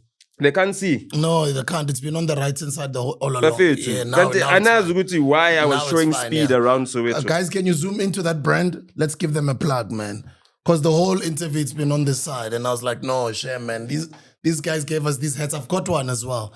Certified Soweto. Ambassador. The ambassador is Certified Soweto ambassador. The next time you do land in Ethiopia, go visit the Ethiopian Museum. Go learn about their history. Yeah. No, and go learn also about Lucy. Okay. They even made a movie about Lucy in Hollywood. Okay. I think, is it Scarlett Jo? Scarlett Johansson. It's on Netflix. Do you guys know Lucy? That movie is actually made around an ancestor from thousands, if not millions of years ago, called Lucy. They teach about that at the NOTA, at the Ethiopian Museum. So the next time you visit Ethiopia, I need to go there. Don't make the mistake of not visiting their museum. So you learn about the history, also learn about Haile Selassie as well. Yeah. Yeah, and the only army that defeated the Italians. Yes. Obviously, they overcame the Italian occupation. Look, I'm glad they overcame the Italian occupation, but I'm happier that they got to keep pizza, because I like injera, but they treat like their injera like my cousins from Limpopo treat pap. You understand? Like my cousins from Limpopo, they need to understand. My mother's closer. Like I can't eat pap every day. I cannot. I need stamp and beans, and you know what I mean. Like all the variety. I'm a rice. You know what I mean? Like Eka Limpopo, they even have a song about uli rice. Barring. Kujiwa rice maguala, magujiwa rice magua, maguala ma, maguala. Oh, I didn't know it. Maguala ma. Yabana zamanja says rice. It's like, oh. Imagine eating rice is like yakputsuli rice, like imagine. No, rice is just an option, but it's rice, I'm a pasta, I'm a couscous. Yeah, I know, it's no good couscous. But you know where the struggle comes from. Yeah, no, I understand that. A certain message. No, but the struggle itself, you know what I mean, is like something that we need to over. My mother hates struggle. Yeah. Anything that was denied of struggle, she wants to be first in line. Old Lami is like, she's first in line with everything. You must understand, Old Lami is an iPhone gogo. So anything that reminds you of the struggles, like, Hey, when we're eating couscous, it's from Morocco. Angithi Afcon is a Morocco. Sithi couscous. She'll add a little tidbit, a little, fun fact. Hey, fun fact. This food group, so experiencing just all these new things, experiencing people seeing these new things for the first time is also encouraging. Speed has really shown us in a really good light. Ethiopia is a wonderful country, and I encourage all South Africans to go there and travel there. The biggest thing that you learn when you get to Ethiopia for the first time is that they've got their own time. Their time starts when the sun rises. So the clock is turned by 6 hours, right? So 6 o'clock is midnight for them. 12 o'clock is dawn. You know what I mean? And 12 o'clock again is their sunset. You know what I mean? So they turn the clock sideways. They don't use the Gregorian calendar. No, they don't. They've got 17 months. And there's the original, not the 66 books and the King James Version that we read. There's an original, old, ancient Bible. Bible. The first Bible. The original diet. Let's go read it. That's why now shy around Ethiopia. You cannot not go there. And it's got the 4 missing books. Go books. to the museum and go learn. The 4 missing books that were removed when the first King James the translation. Book of Enoch, it's in there as well. You understand what I'm saying? So people that say, Christianity did not originate in Africa. Well, the evidence suggests...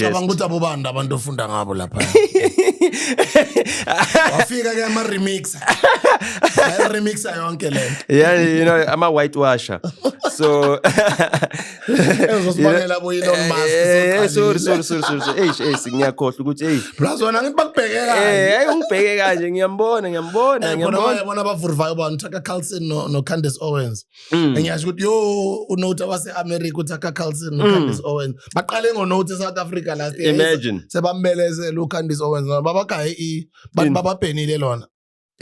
Australia. Israel. No. Israel.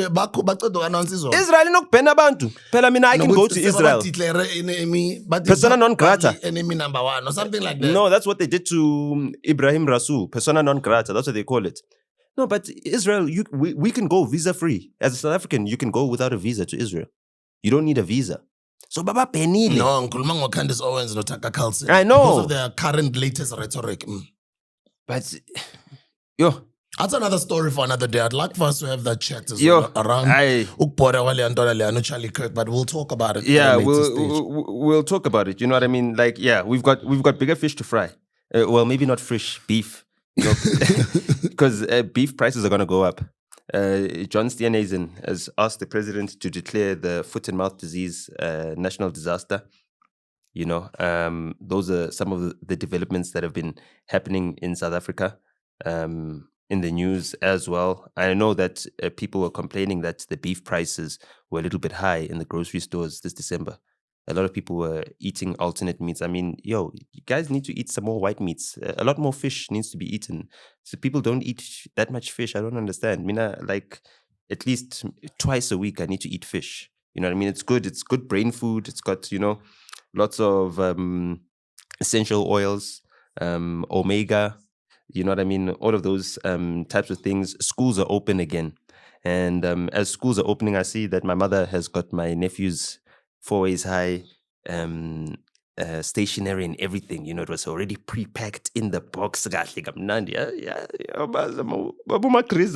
She wants to make sure that her grand-nephew is got everything he needs. And what I noticed is that all his certificates of achievement for the previous year are listed on the wall. One that I noticed that was very shocking for me is he was voted most likely to be a YouTube star. I was like, wow, my nephew. Most likely to be.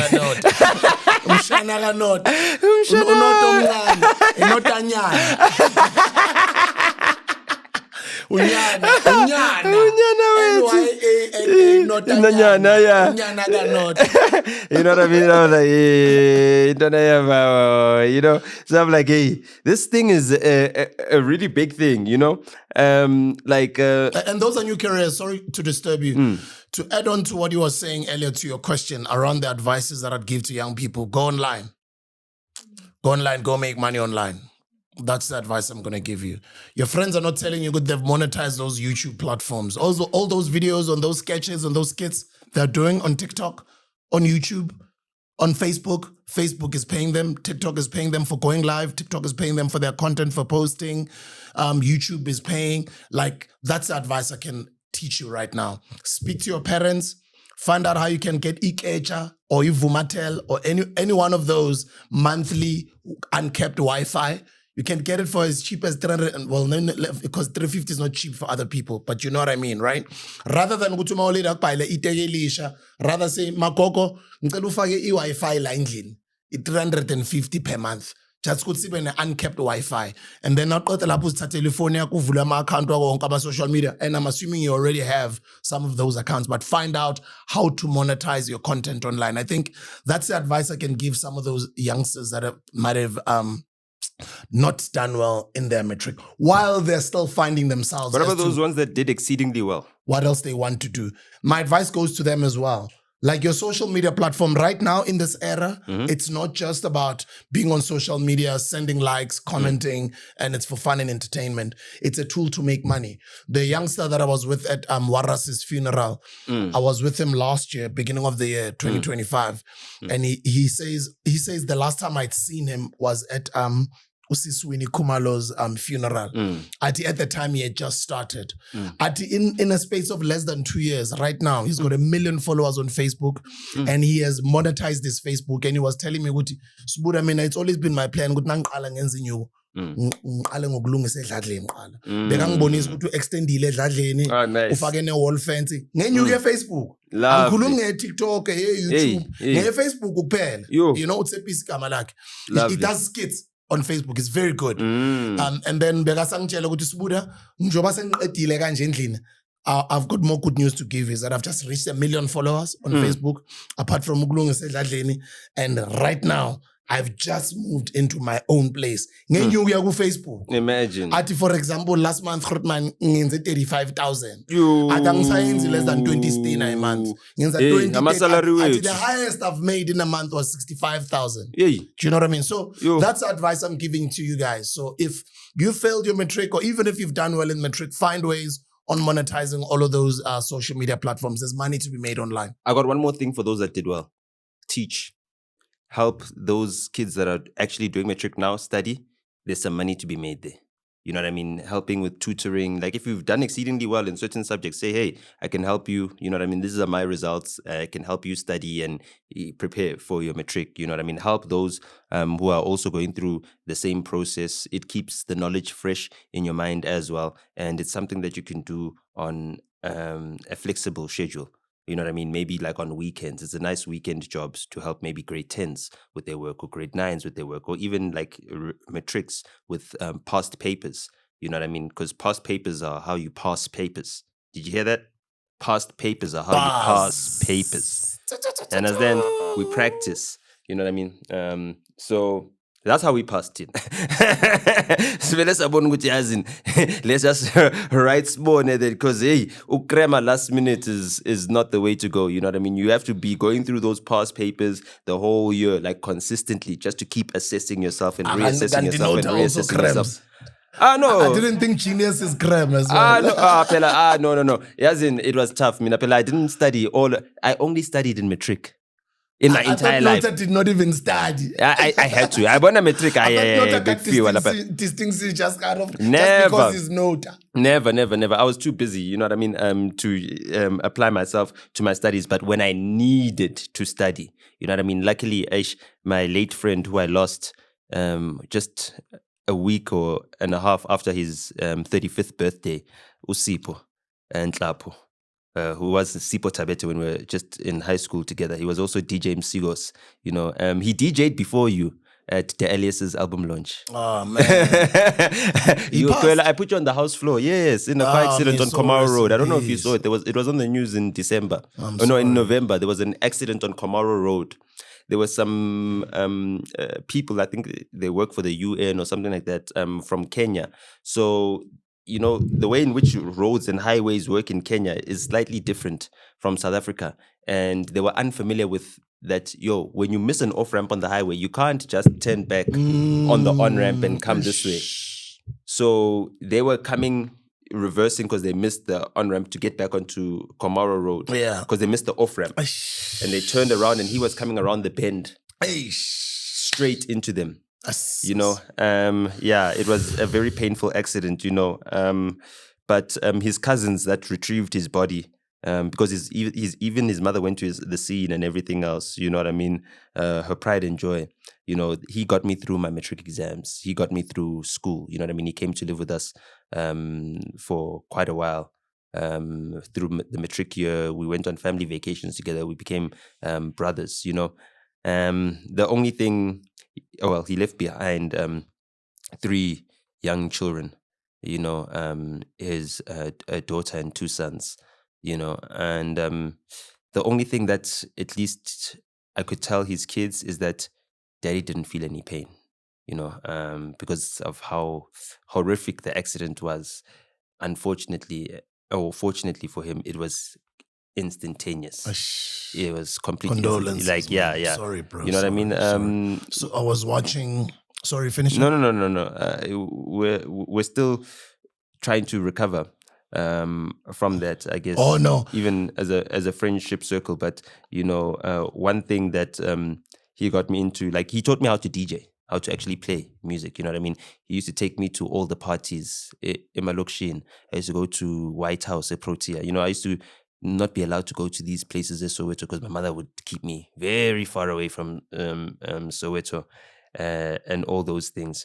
There was even a time where I had too much to drink. This is back in my younger days when we were still learning how to drink, how to handle our liquor, when we were still learning our tolerance. And I blacked out somewhere, bang tata, bang tonjeli phone yami and everything else. And they found me somewhere Latine, Protea.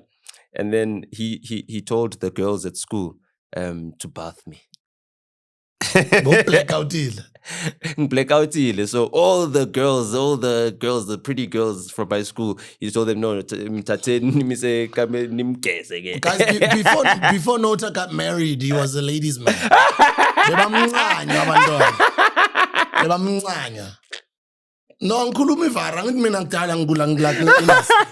So all these celebrity sisters that you guys look up to,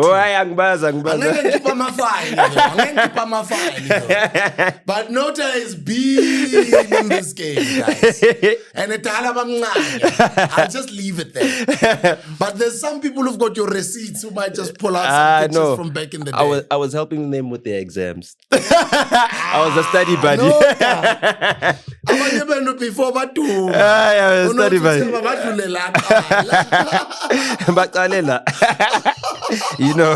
On some soldier boy. So hey, the authorities. Yeah, so so that's my guy who says. Fresh. Yeah, any fresh. new student, they call them fresh. Oh, freshman, yeah. So when most of them celebrate,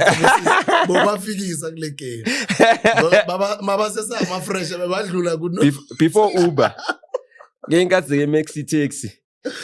Zebra cab. What you see now, then you just think, hey. It's just batala, man.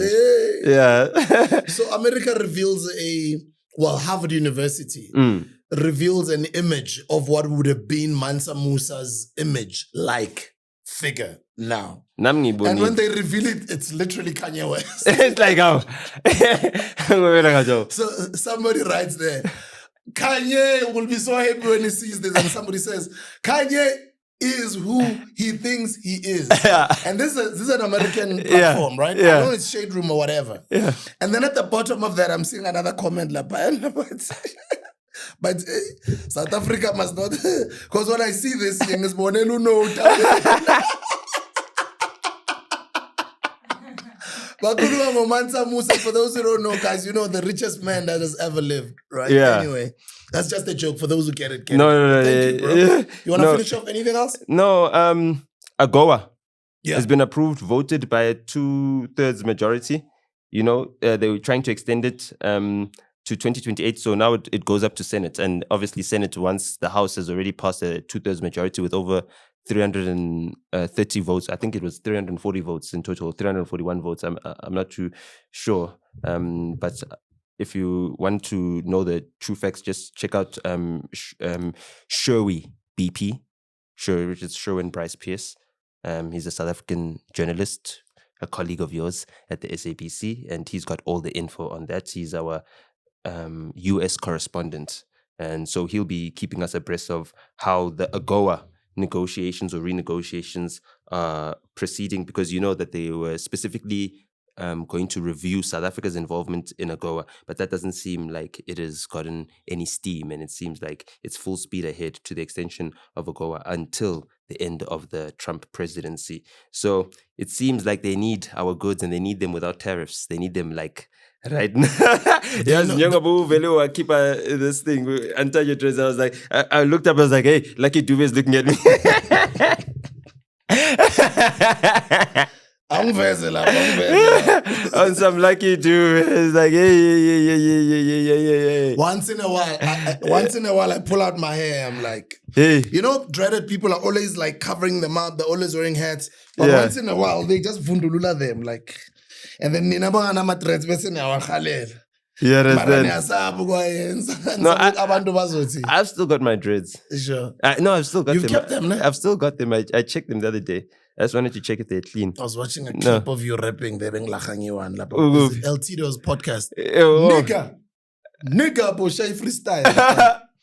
Boshai Biggie freestyle. Oh, no, that was Biggie freestyle. Oh, that's Lwazi's podcast. People didn't know that actually you can rap. Yeah, you used to rap, no? Yeah, I used to rap. I started by rapping, but then I was like, I kumsha too much. It's not going to be commercially viable in especially that time. Yeah, understand. Yeah, it's like, I think isn't any chance, let me focus on helping Intwana Zasekasi to have the platform and use my skills in making sure that the scene is uplifted in general. You know what I mean? I also heard Israel say, I think they said that yesterday, but they're going to take action against Mzansi. This is Israel. Again, have they not been taking action? They've been, but I'm like, yo, Nabo Satane. Let's invite Candace Owens and Tucker Carlson. At least let's keep them here somewhere safe and say, listen, if you want Tucker Carlson and you know what I mean, back and safe home in America, and Trump, you don't want riots in your country, please don't allow Israel to do anything to us. We'll keep them safe this side. No, you know they just I mean? want us to drop that case on it. I think they're putting pressure. They just want South Africa to drop that ICJ case. ICJ case. I mean, can South Africa drop the case, and what would happen if South Africa drops the case?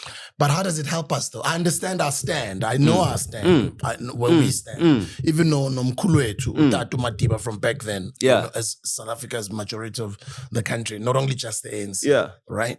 But still, a lot of people are asking, like, how does it help us?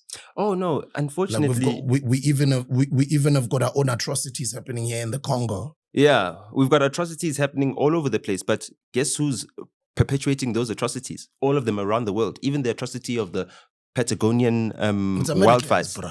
It's Israel. It's Americans and Israel. No, but it's Israel pulling America by the nose. You understand what I'm saying? It's APEC, right? It's like their lobbyist group, right? America is a pit bull. Do you understand what I'm saying? And Israel has got the leash. And they're unleashing this American pit bull on everybody. And this pit bull just chomps. You know what I mean? Aina mazuelo, it just chomps. It just chomps. Have you seen like a pit bull when it like latches on? You can't let it let go. You have to choke it. You understand? Like that's the method of actually making a pit bull let go. For those who might have the unfortunate incidents of maybe having children being bitten by, you actually have to grab it by the throat, like here on the esophagus, and then pull, right? While you're squeezing this. This is like, could be life-saving information for a lot of people. So while you're squeezing the esophagus, then you pull and put pressure on the neck. So you do both. And that's the only way to get a pit bull to release. You know what I mean?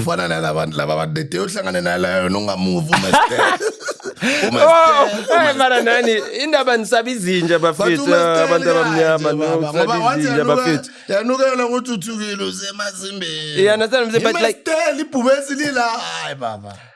Yes, uyishaya ngenduku. If it like the Kenyans do the Maasai. Superior than it. Yeah, no, you must have a stick. The stick is the best way. You know, a stick is the best method. To show good you are what you are even taller. You can smack it. You smack it with a stick as it's approaching. You shy like kata. Izochi. So NOTA has got strategy on how you must unlock a pit bull's teeth. Yeah, like Bambi. Bambala. Yeah, but so and you choke it on the esophagus, right? And not only that, you need to use both hands. So it's this grip on the esophagus, and then the pull with your arm, and then you squeeze hard. So it's a double squeeze motion. You know what it will do? It will induce a cough, right? When the dog coughs, that's how it lets go. Done. That's the science of saving, your nieces and nephews from pit bulls, because you guys still are keeping these pit bulls, and we can't stop you from keeping these pit bulls. So, we just need to be prepared, because, hey, kids are getting mauled out there by pit bulls and, and dogs and stuff like that. So, you understand what I'm saying? Yeah. So, hopefully that's what China is doing. You know what I mean? Hopefully China is doing this, and then Russia is doing the other arm. You understand? So that America can release this grip that they've got on us. Because as we go into this now second phase of AGOA, you know what I mean? We're seeing it as a poisoned carrot. They're dangling a poisoned carrot in front of us and saying, yeah, we're going to make you part of AGOA, but now we're going to increase the conditions under which we need you to comply for you to continue having AGOA. Or because you've got AGOA, that means that now we can give you these certain conditions, or we can do these certain things, and we can sanction these certain politicians because you've signed up to AGOA, and we can punish you in these ways because you are within our system, or we can punish you by ensuring that you can't trade with the other AGOA partners as well because we are increasing their incentives. So we need to be just careful walking into these AGOA agreements blindly. And personally, I wish that South Africa can take a stance and say, we're not dropping the ICJ case, and we are not extending our participation in AGOA. Let us see if AGOA is possible without South Africa, it is impossible, as you can tell. You know what I mean? A lot of the African trade infrastructure is based in South Africa, and right now, it seems like America is focused on extraction only. The Americans have just tried to revive that railway line that goes from Zambia to Angola, to the coast. So it's taking people from the Indian Ocean coast to the Atlantic Ocean, which is closer to the European markets without having to go through Yemen, the Straits of Hormuz, or the Suez Canal, all of those places. They can move whatever they need to move without putting their ships at risk. And they want to move that copper. There's so much demand for this copper, the connectivity. And even with this demand for this copper and this connectivity, there's also the financialization that's happening in the tech space. Elon has asked that Tesla shift from a full FSD purchase program to a subscription program. So no longer will Tesla drivers be able to buy full self-driving. They'll now need to subscribe. So one day subscription yakho izophela, imoto isazidriver, and then it'll go back to manual driving, and then awusakwazi nokudrive at that point in time.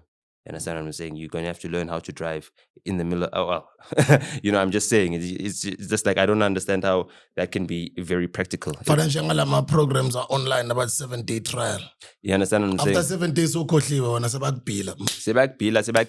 And subscription. Yeah, I don't know how it's going to work in Russia though, because Russia just put in a law that auto renewal is not allowed. So any subscription service needs to have explicit instruction from the subscriber to renew. So if you've got a monthly subscription, each and every single month you need to subscribe and renew. It's like a debit order, like every single month. Like, hey, I debit order this month or sigiek. I know 3 months nyan. April. You understand what I'm saying? I hope that could be the case for many of us, because January You know what I mean? Is starting. Kids are going back to school. No, January is coming to an end. No. The real January. The real January. Yeah, the good January, the one at the beginning of January before the kids go to school. And then when the kids are now at school, that's the real. When the traffic is now. You understand? It's real January. When 4 ways is really 4 ways now. And you realize that, 4 ways is actually a place with lots of people because there's traffic everywhere. We were enjoying our 4 ways life for the past 4 weeks without anybody here. All you visitors were gone in your holiday homes and everything else. We had no traffic in 4 ways whatsoever. But now you guys are back and now we have to face water problems. Oh my goodness. Why do we only have one water pipe down uranium? 2 last questions from me. Number one, the growing campaign amongst a lot of blacks about Groenewald or FF+. Oh, really? And then number 2, you haven't seen? Well, I didn't think it was amongst black people. I thought it was like some psyop, some Israeli psyop. You know what I mean? I don't know who. I don't know who it is, but I'm hearing a lot of accounts. I guess also because of the frustrations that people have had over what has happened over the past 30 years. Are you sure it's not just a joke? They're not trolling? I don't know. I hope so. Okay. That's what I hope. I hope they're just a joke. They're just trolling. Because but there's a lot of black people that are making videos around Groenewald from Conservative Party. So my last 2 questions, let me throw them and then uzoshayeka Groenewald. Now qeda bese ngivalela ngeye azange sikhulume ngayo last week writing ANC's 114th birthday celebrations in the Northwest and the empty stadium. Okay. Well, right after I've done that, please, if you will, I'll leave it at that. And then if you can please give us, I forgot something in the last episode that we did. Waras was 2 shows ahead of you before the DJ Sbu breakfast show. You mean at YFM? Before the DJ Sbu breakfast show at YFM. MacGyver used to come in before me. No, but he was 2 and shows then ahead of it you. used to be Waras before McG. Yeah, so he was 2 shows before ahead of you. Sorry, now it's McG. You guys know him as McG. It was MacGyver then. Yes. So it was MacGyver. And it was Waras, and then it was MacGyver, and then it was me in the morning. Yeah, and I remembered now that actually that's where I met him. I met him when I was coming to your show because I arrived early. Obviously I hung out with MacG. Back in those days, you could just call MacG, which is, yo, Mac, I'm coming through. He's like, yo, pull up at 4 a.m. Don't worry. We'll just hang around. And then when Sbu comes, we just talk to him a bit. You know what I mean? And then hopefully, if he likes the conversation, he'll put you on.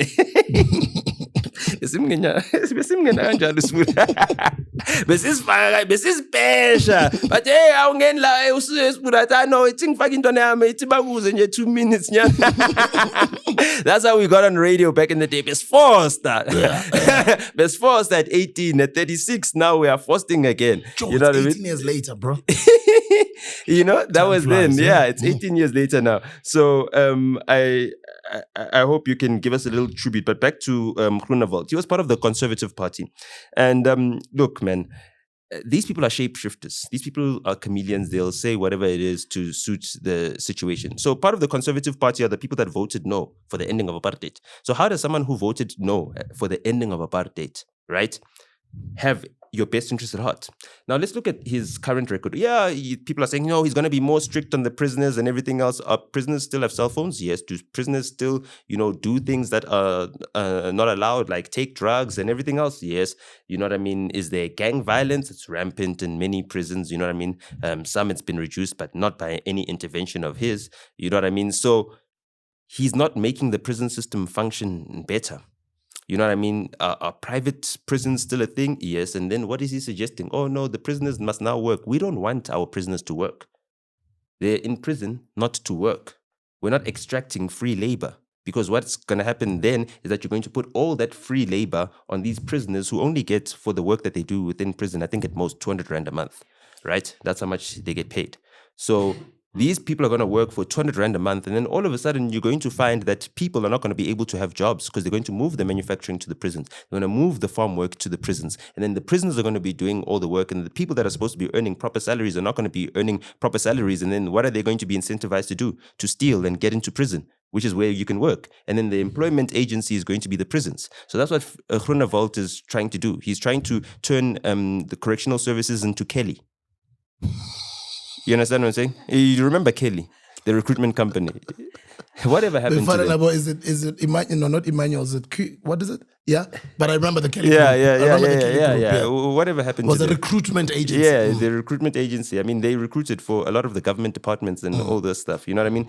And we can't have the correctional services be the government department with the most recruitment.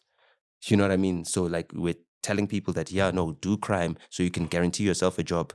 You know what I mean? It's a guaranteed job. We give you a contract. It's called a sentence. But then private companies will benefit out of that, just like they do in America, right? And the public will not benefit. And the prison system, there's more black men apparently in America in the prison system yeah, you understand than what I'm anywhere saying? else in the world. So that's how they're going to be extracting black men. You understand? And then there'll be no black men left to invade the beaches in Durban. And they'll have the beaches all to themselves.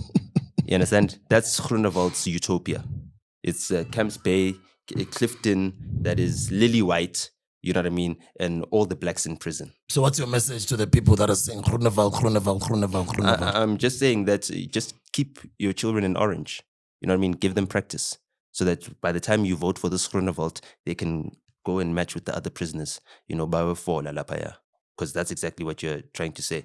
You know what I mean? Like it's that. Like, what are you saying? Like, how do you get people who are responsible for the most heinous atrocities? You know, my second advice is go and watch the TRC. It's on YouTube, the entire TRC.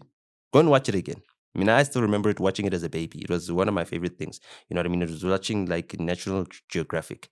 You know, go watch those TRC. Bubukele TRC useseyintwana. Hey, ow. Bekudlala yona TV. Like TRC, what is that? Early 93 or something.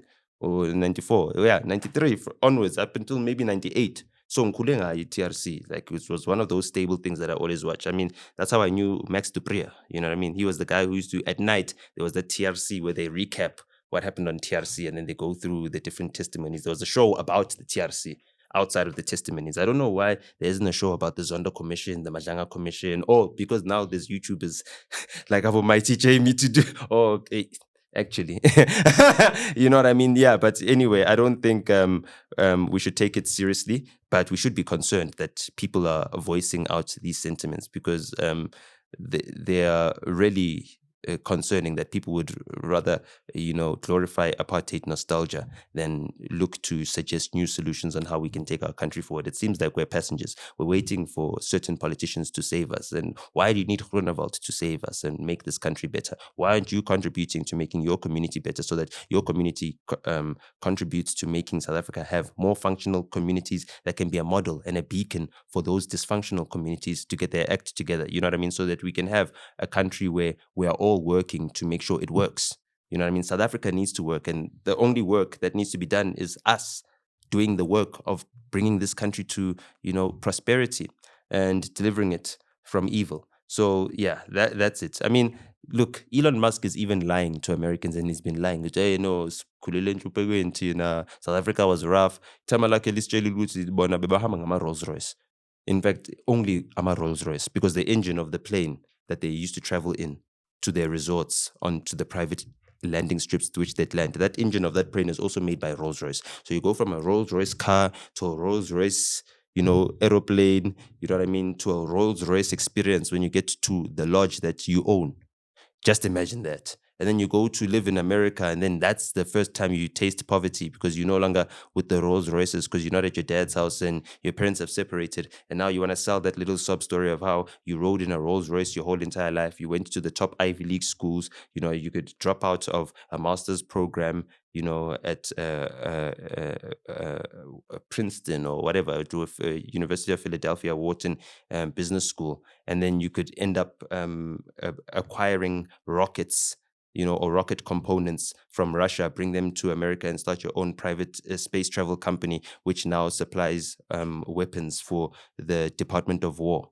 You know what I mean? Which now supplies Starlink for the Department of War, which now supplies Grok for the Department of War, which means now Grok is a weapon, which means now Starlink is also a weapon which is used in Ukraine, which is an active conflict zone, which means that Starlink cannot be used in South Africa because it's being used in an active conflict zone as a weapon, and our constitution prevents us from using things that are used in active conflict zones as weapons. You know, those are things that people haven't even factored in. Forgetting about the communications laws, the BEE laws, or the triple BEE, or the equity equivalent investments, or whatever the case may be. Are we using a war implement? Yes, we are. Is it involved in active conflict? Yes, it is. Can South Africa sell weapons to countries that are involved in active conflict? No, it cannot.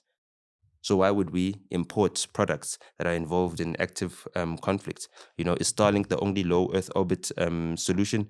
No, it's not. There are other solutions that don't come with the same conditions. And we should maybe look at pausing a bit on our public demand to have the Starlink connectivity, because it can be useful for those that can afford it. It is really expensive, you know what I mean? And for those that can benefit from it, I think that we need a lot more. Our cell phone networks, it seems like they've got relationships with Starlink as well, and they're not benefiting us. I mean, just look at the fact that Vodacom has now got a deal with Starlink. Starlink had a deal with MTN. Those are two biggest mobile networks. In Rwanda, the Starlink has got MTN. In Nigeria, the Starlink has got MTN. I don't know about Mozambique, but there are some other countries that Starlink and MTN have been working together to spread the connectivity. And if you look at that person as a figure, you know what I mean? The way Elon has turned his back on South Africa, even though he wants to force his product down our throats, shows that he's got no emotions whatsoever. He's got no heart, So I don't think that someone like Groenewald as well could have a heart, because he comes from the same type of ideology that these people have. And that's why we should not be looking to put Botha back in our presidency. You know what I mean? Beskalangai. You know what I mean? You know what I mean? And his cauliflower ears. You know, you know those ears, like, I don't know what's growing on them. You know what I mean? And those ears couldn't hear Oliver Tambo. You know what I mean? They couldn't. They had to wait for Oliver Tambo for Botha to have a stroke, for Oliver Tambo to then speak to de Klerk, Utakhululu Mandela. Do you remember that? You just sing the song. There was even a song. You understand what I'm saying? There we go. Botha did not listen. So you want the people that Botha was supporting. Botha was saying that, no, we mustn't go into this transition. I'm telling you, the speeches of Botha, who says, if white people are not given their rightful place in this country will crash and burn into poverty. Well, look at us right now. We've got 3 times the electricity connectivity, the highest in the African continent. You know what I mean? We've got infrastructure spanning the entire length and breadth of the nation. We've got the biggest road network in the continent by a country mile, by several thousand country miles, to be actually exact. You know what I mean? So some of those, actually all of those things that you're mentioning, those are some of the successes of the ANC. I'm speaking about this. So I want you to be conscious when you're getting into the answer. I mean, yeah, I understand. That's Model C, schools. That's ANC. You understand? I remember that number plate Begui Transvaal. Grade 1, Transvaal. Ya chincha same year before to grade 1. Ya by GP. You understand? Our province was made smaller. A whole lot of changes happened, through the ANC. A whole lot of opportunities were given. You know what I mean? There's almost 1 million kids sitting for matric exams, now. That was completely unthinkable or unheard of at the level of however many schools we had back then. You know what I mean? How many schools do we have in South Africa? It's over right now, just a little under 30,000. We've got about 27,000, 28,000, I think. You understand what I'm saying? People haven't counted how many schools we used to have back then, pre-1994, and how many schools we now have. You know what I mean? Even multiracial schools are not the shizness anymore. There's a school in Soweto, a no-fee school, which had 100% pass rate and 98.7% exemption rate. Shout out to Leforeng Secondary. Proud of you guys. Very proud of you guys. Yeah, we're proud of you guys. Maranati, you understand? We went to those no-fee schools. Nati Raukol. I guess it was practically a no-fee school. Best pataleli lunch, 1,000 per annum. Right? Not is pass 100% every single year. From all of those successes that the ANC has had, where did it go wrong? Why did it, on the 114th anniversary, and as they talk about the patterns of all the revolutionary movements all over the continent, would they all take the same route? What we've just seen 2 weekends Doing ago. too much. Just doing too much. That's my summation of what I said. I said. Do you also think that's going to be a reflection of the upcoming votes? And please, Mhlegazi, SG, please check your DMs. I've sent so many DMs to the Secretary General of the ANC. The last one I sent to the Secretary General, this is on Monday, the 12th of January. I said, SG, your priorities are wrong. Umbox, let's call him, tell him now. SG, your priorities are wrong. One simple message. ANC versus neocolonialism. Yo. Islongo. Hone into that and let Trump do all your campaigning for you. Your duty is the follow-through. Neocolonialism stopped everything that the ANC was trying to do in its tracks. Now, you need to understand that the neocolonialist era starts at the time when the ANC is now getting into negotiations. So those are the times when Margaret Thatcher, Ronald Reagan, you know what I mean? They are the ones that introduced this neo-liberal hegemonic structure that has governed our politics of the world. You know what I mean? And there's a book by Walter Rodney called How Europe Underdeveloped Africa. You know what I mean? And if people read that, they'll understand what the ANC was up against. You're up against Western powers. You are understanding right now what the ANC was up against. And like, just be shocked at all the progress that the ANC has been able to make without us getting bombed. Look at Venezuela right now. Look at the progress that they've been able to make. The nationalization. And then you think to yourself that, damn, okay, we're calling for nationalization and all these types of things. And then when Venezuela does it, because they're so close to America, America bombs them immediately. Singakhohlwa ukuthi America's right here, Bafethu. That's Gaborone Airport. It's got lots of US military planes. So America's right here. Botswana, next door. And they've got more cows than people. So angeke basilwele. You understand? We won't be able to ask the Botswana to say, hey, hold those planes, make sure that they don't take off and come bomb us here in South Africa. So that's what the ANC has been up against. And I feel like they're too focused on internal battles instead of actually focusing on the real enemy of their progress, which is Western hegemony, which is neoliberalism. And neoliberalism has infiltrated the ANC in certain parts. And in those parts as well, it's built defenses and walls, it's built smoke screens to shield itself, from scrutiny. When you look at some of the ANC policies, you're like, is this a real progressive policy or is it a neoliberal policy? And I feel like the January 8th statement had way too many priorities. When you're in decline like the ANC is right now, you can only have one priority. If I put you underwater, what is your priority? It's just to breathe. That's it. The ANC is underwater. They want to paddle. They want to do backstroke. You are underwater. You are drowning. Get air. Do you understand what I'm saying? Get air. One priority only. Get air. Otherwise, you are dead. And you die with what? You die with our hope, our ambitions, and our total liberation, because that is still at stake. It's still a process. You understand what I'm saying? The struggle continues. The struggle is continuing, and they are right now focusing on too many things to make their speeches nice and long. Oh, we've got this we don't care about the economic plan. The economy does not relate to us because we don't participate in the economy. So what is their current air? Their current air is fighting neocolonialism. Neoliberalism? Yes, fighting neoliberalism and neocolonialism. You understand what I'm saying? The paternalistic state that is semi-privatized, you know what I mean? That needs to end. Can the ANC be rehabilitated? The ANC can be rehabilitated by a struggle, a virtuous struggle, a virtuous cause. If the ANC was saying we are going to honestly and truly tackle neocolonialism and neoliberalism, trust me, they will be able to find a cohort within the organization that can hold those values true and ensure that they carry that fight to the grave. And that's all that we need from them. We need those old people within the ANC to say, listen, with my last dying breath, I will be kicking and screaming against neoliberalism.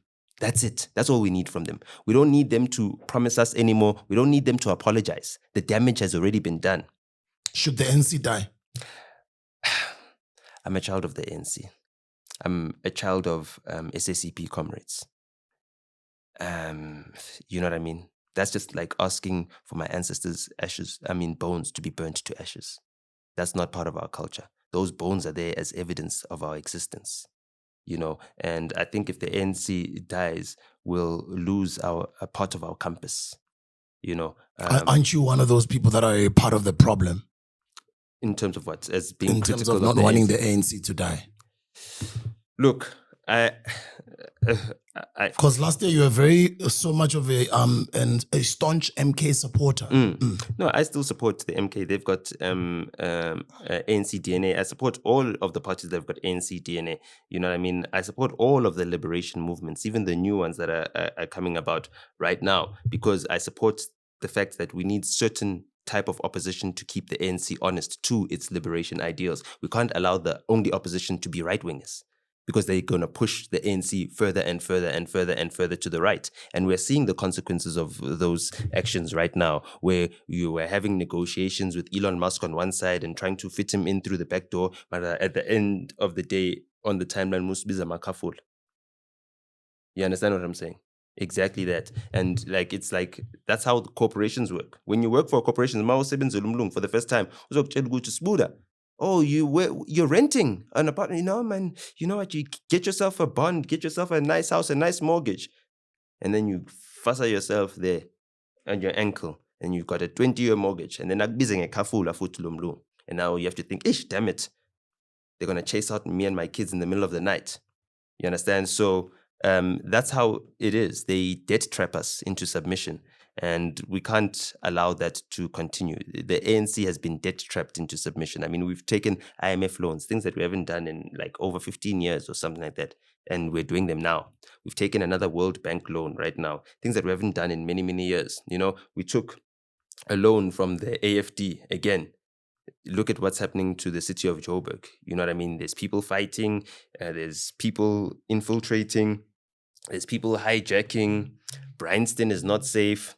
Imagine what's going on in Sandhurst, because a lot of those houses get abandoned.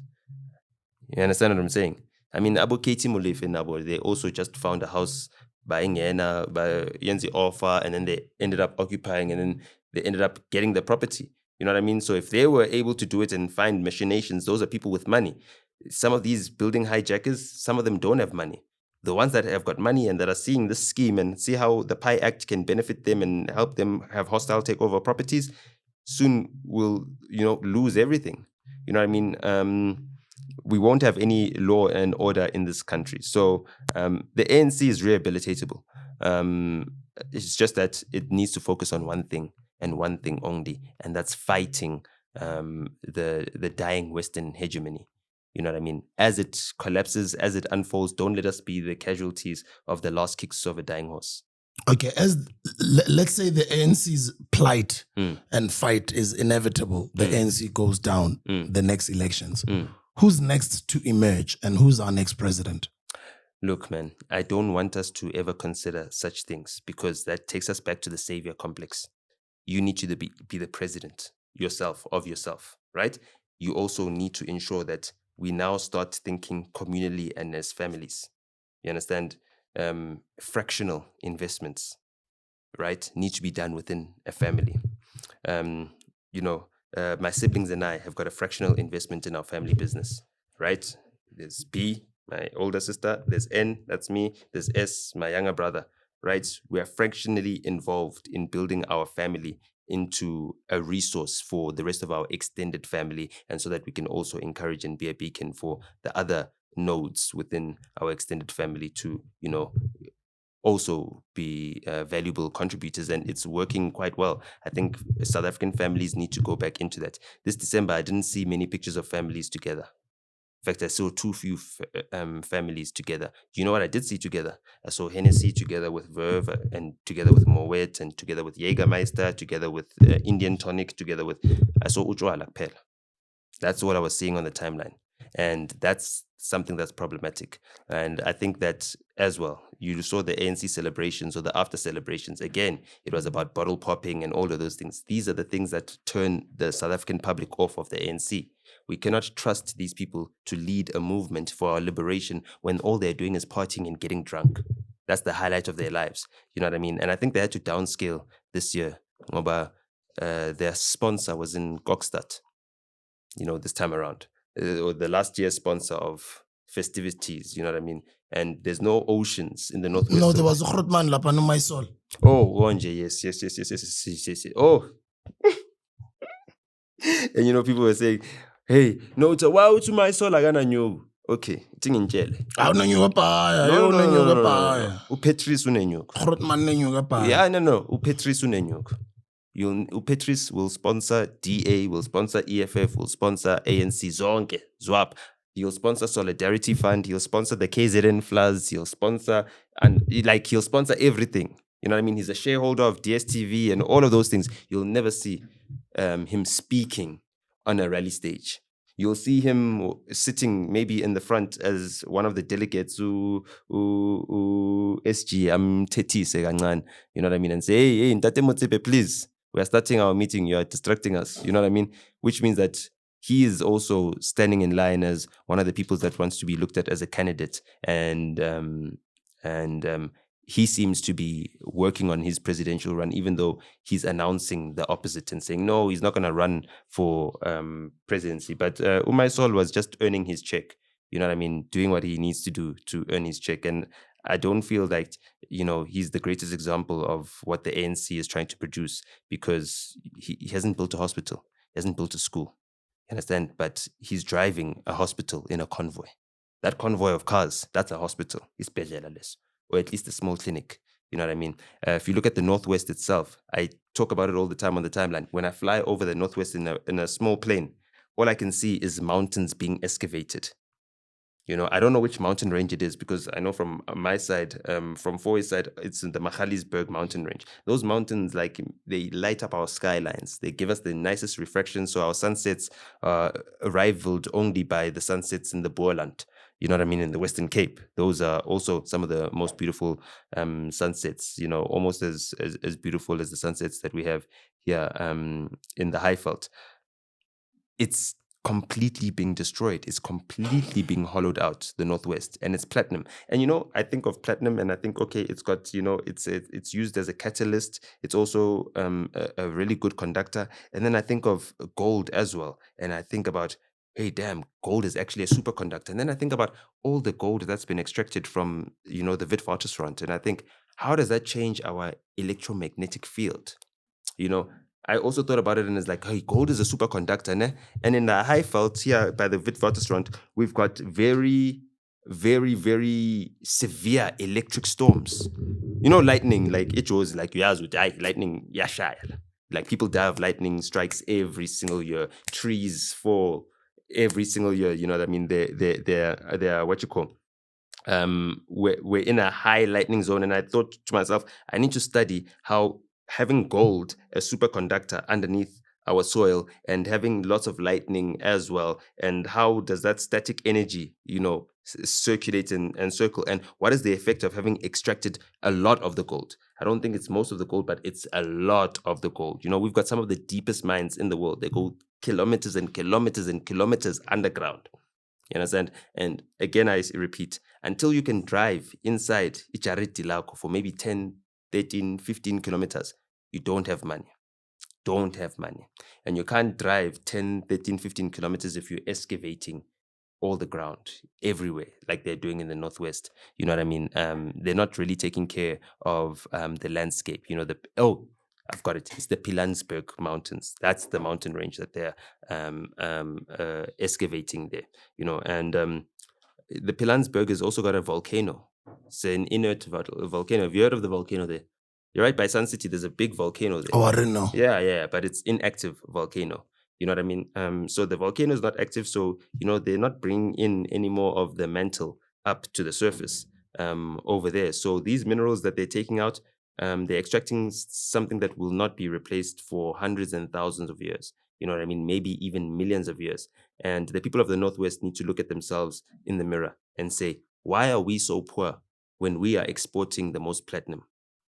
Like, how are we so poor? They need to look at their other cousins in Botswana and think to themselves, how are you guys only selling your diamonds to 2 customers in this day and age?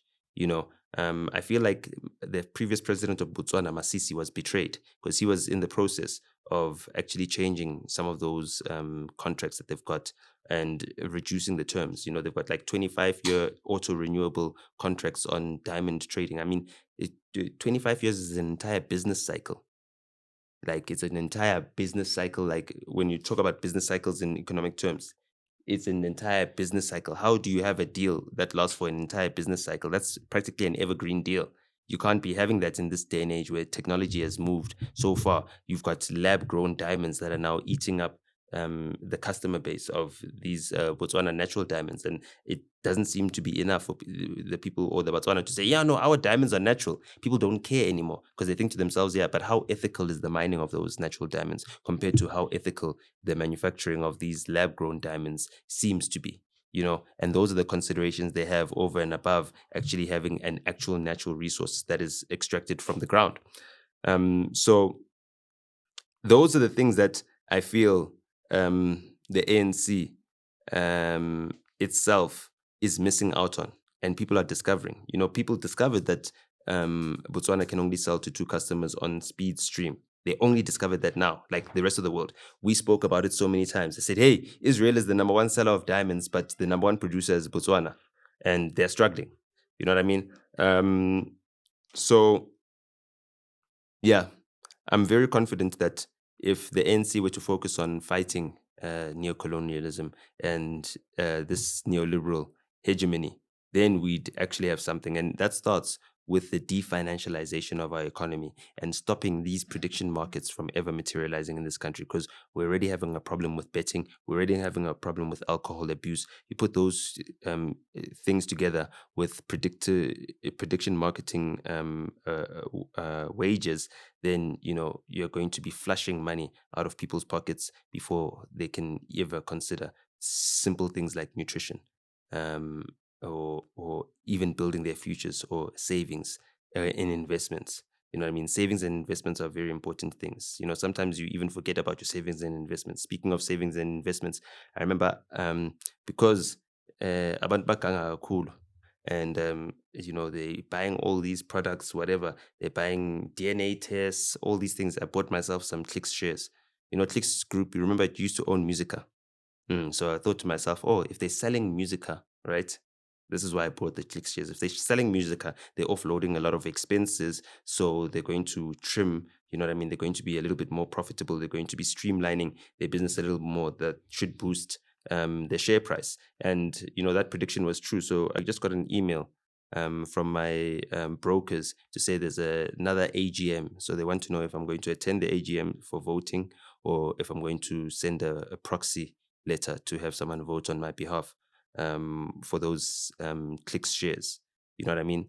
People who don't have disposable income don't even think about things like that, like buying shares. You know what I mean? Me, I started using my points, my loyalty points. If you got UCount rewards, you've got all these other loyalty points that you get e-bucks and everything else. Instead of me spending those e-bucks on buying things or getting discounts, I thought to myself, no, let me spend this money on getting money babies. You know what I mean? And sometimes on some years, we earn dividends. You know what I mean? And hopefully Clicks will vote for dividends this year, because, they've been doing quite well. I think that's a mic drop. Maybe we can stop it over there. But since you've just brought it up, some top 10, or let me say top 5 shares to buy in South Africa in 2026.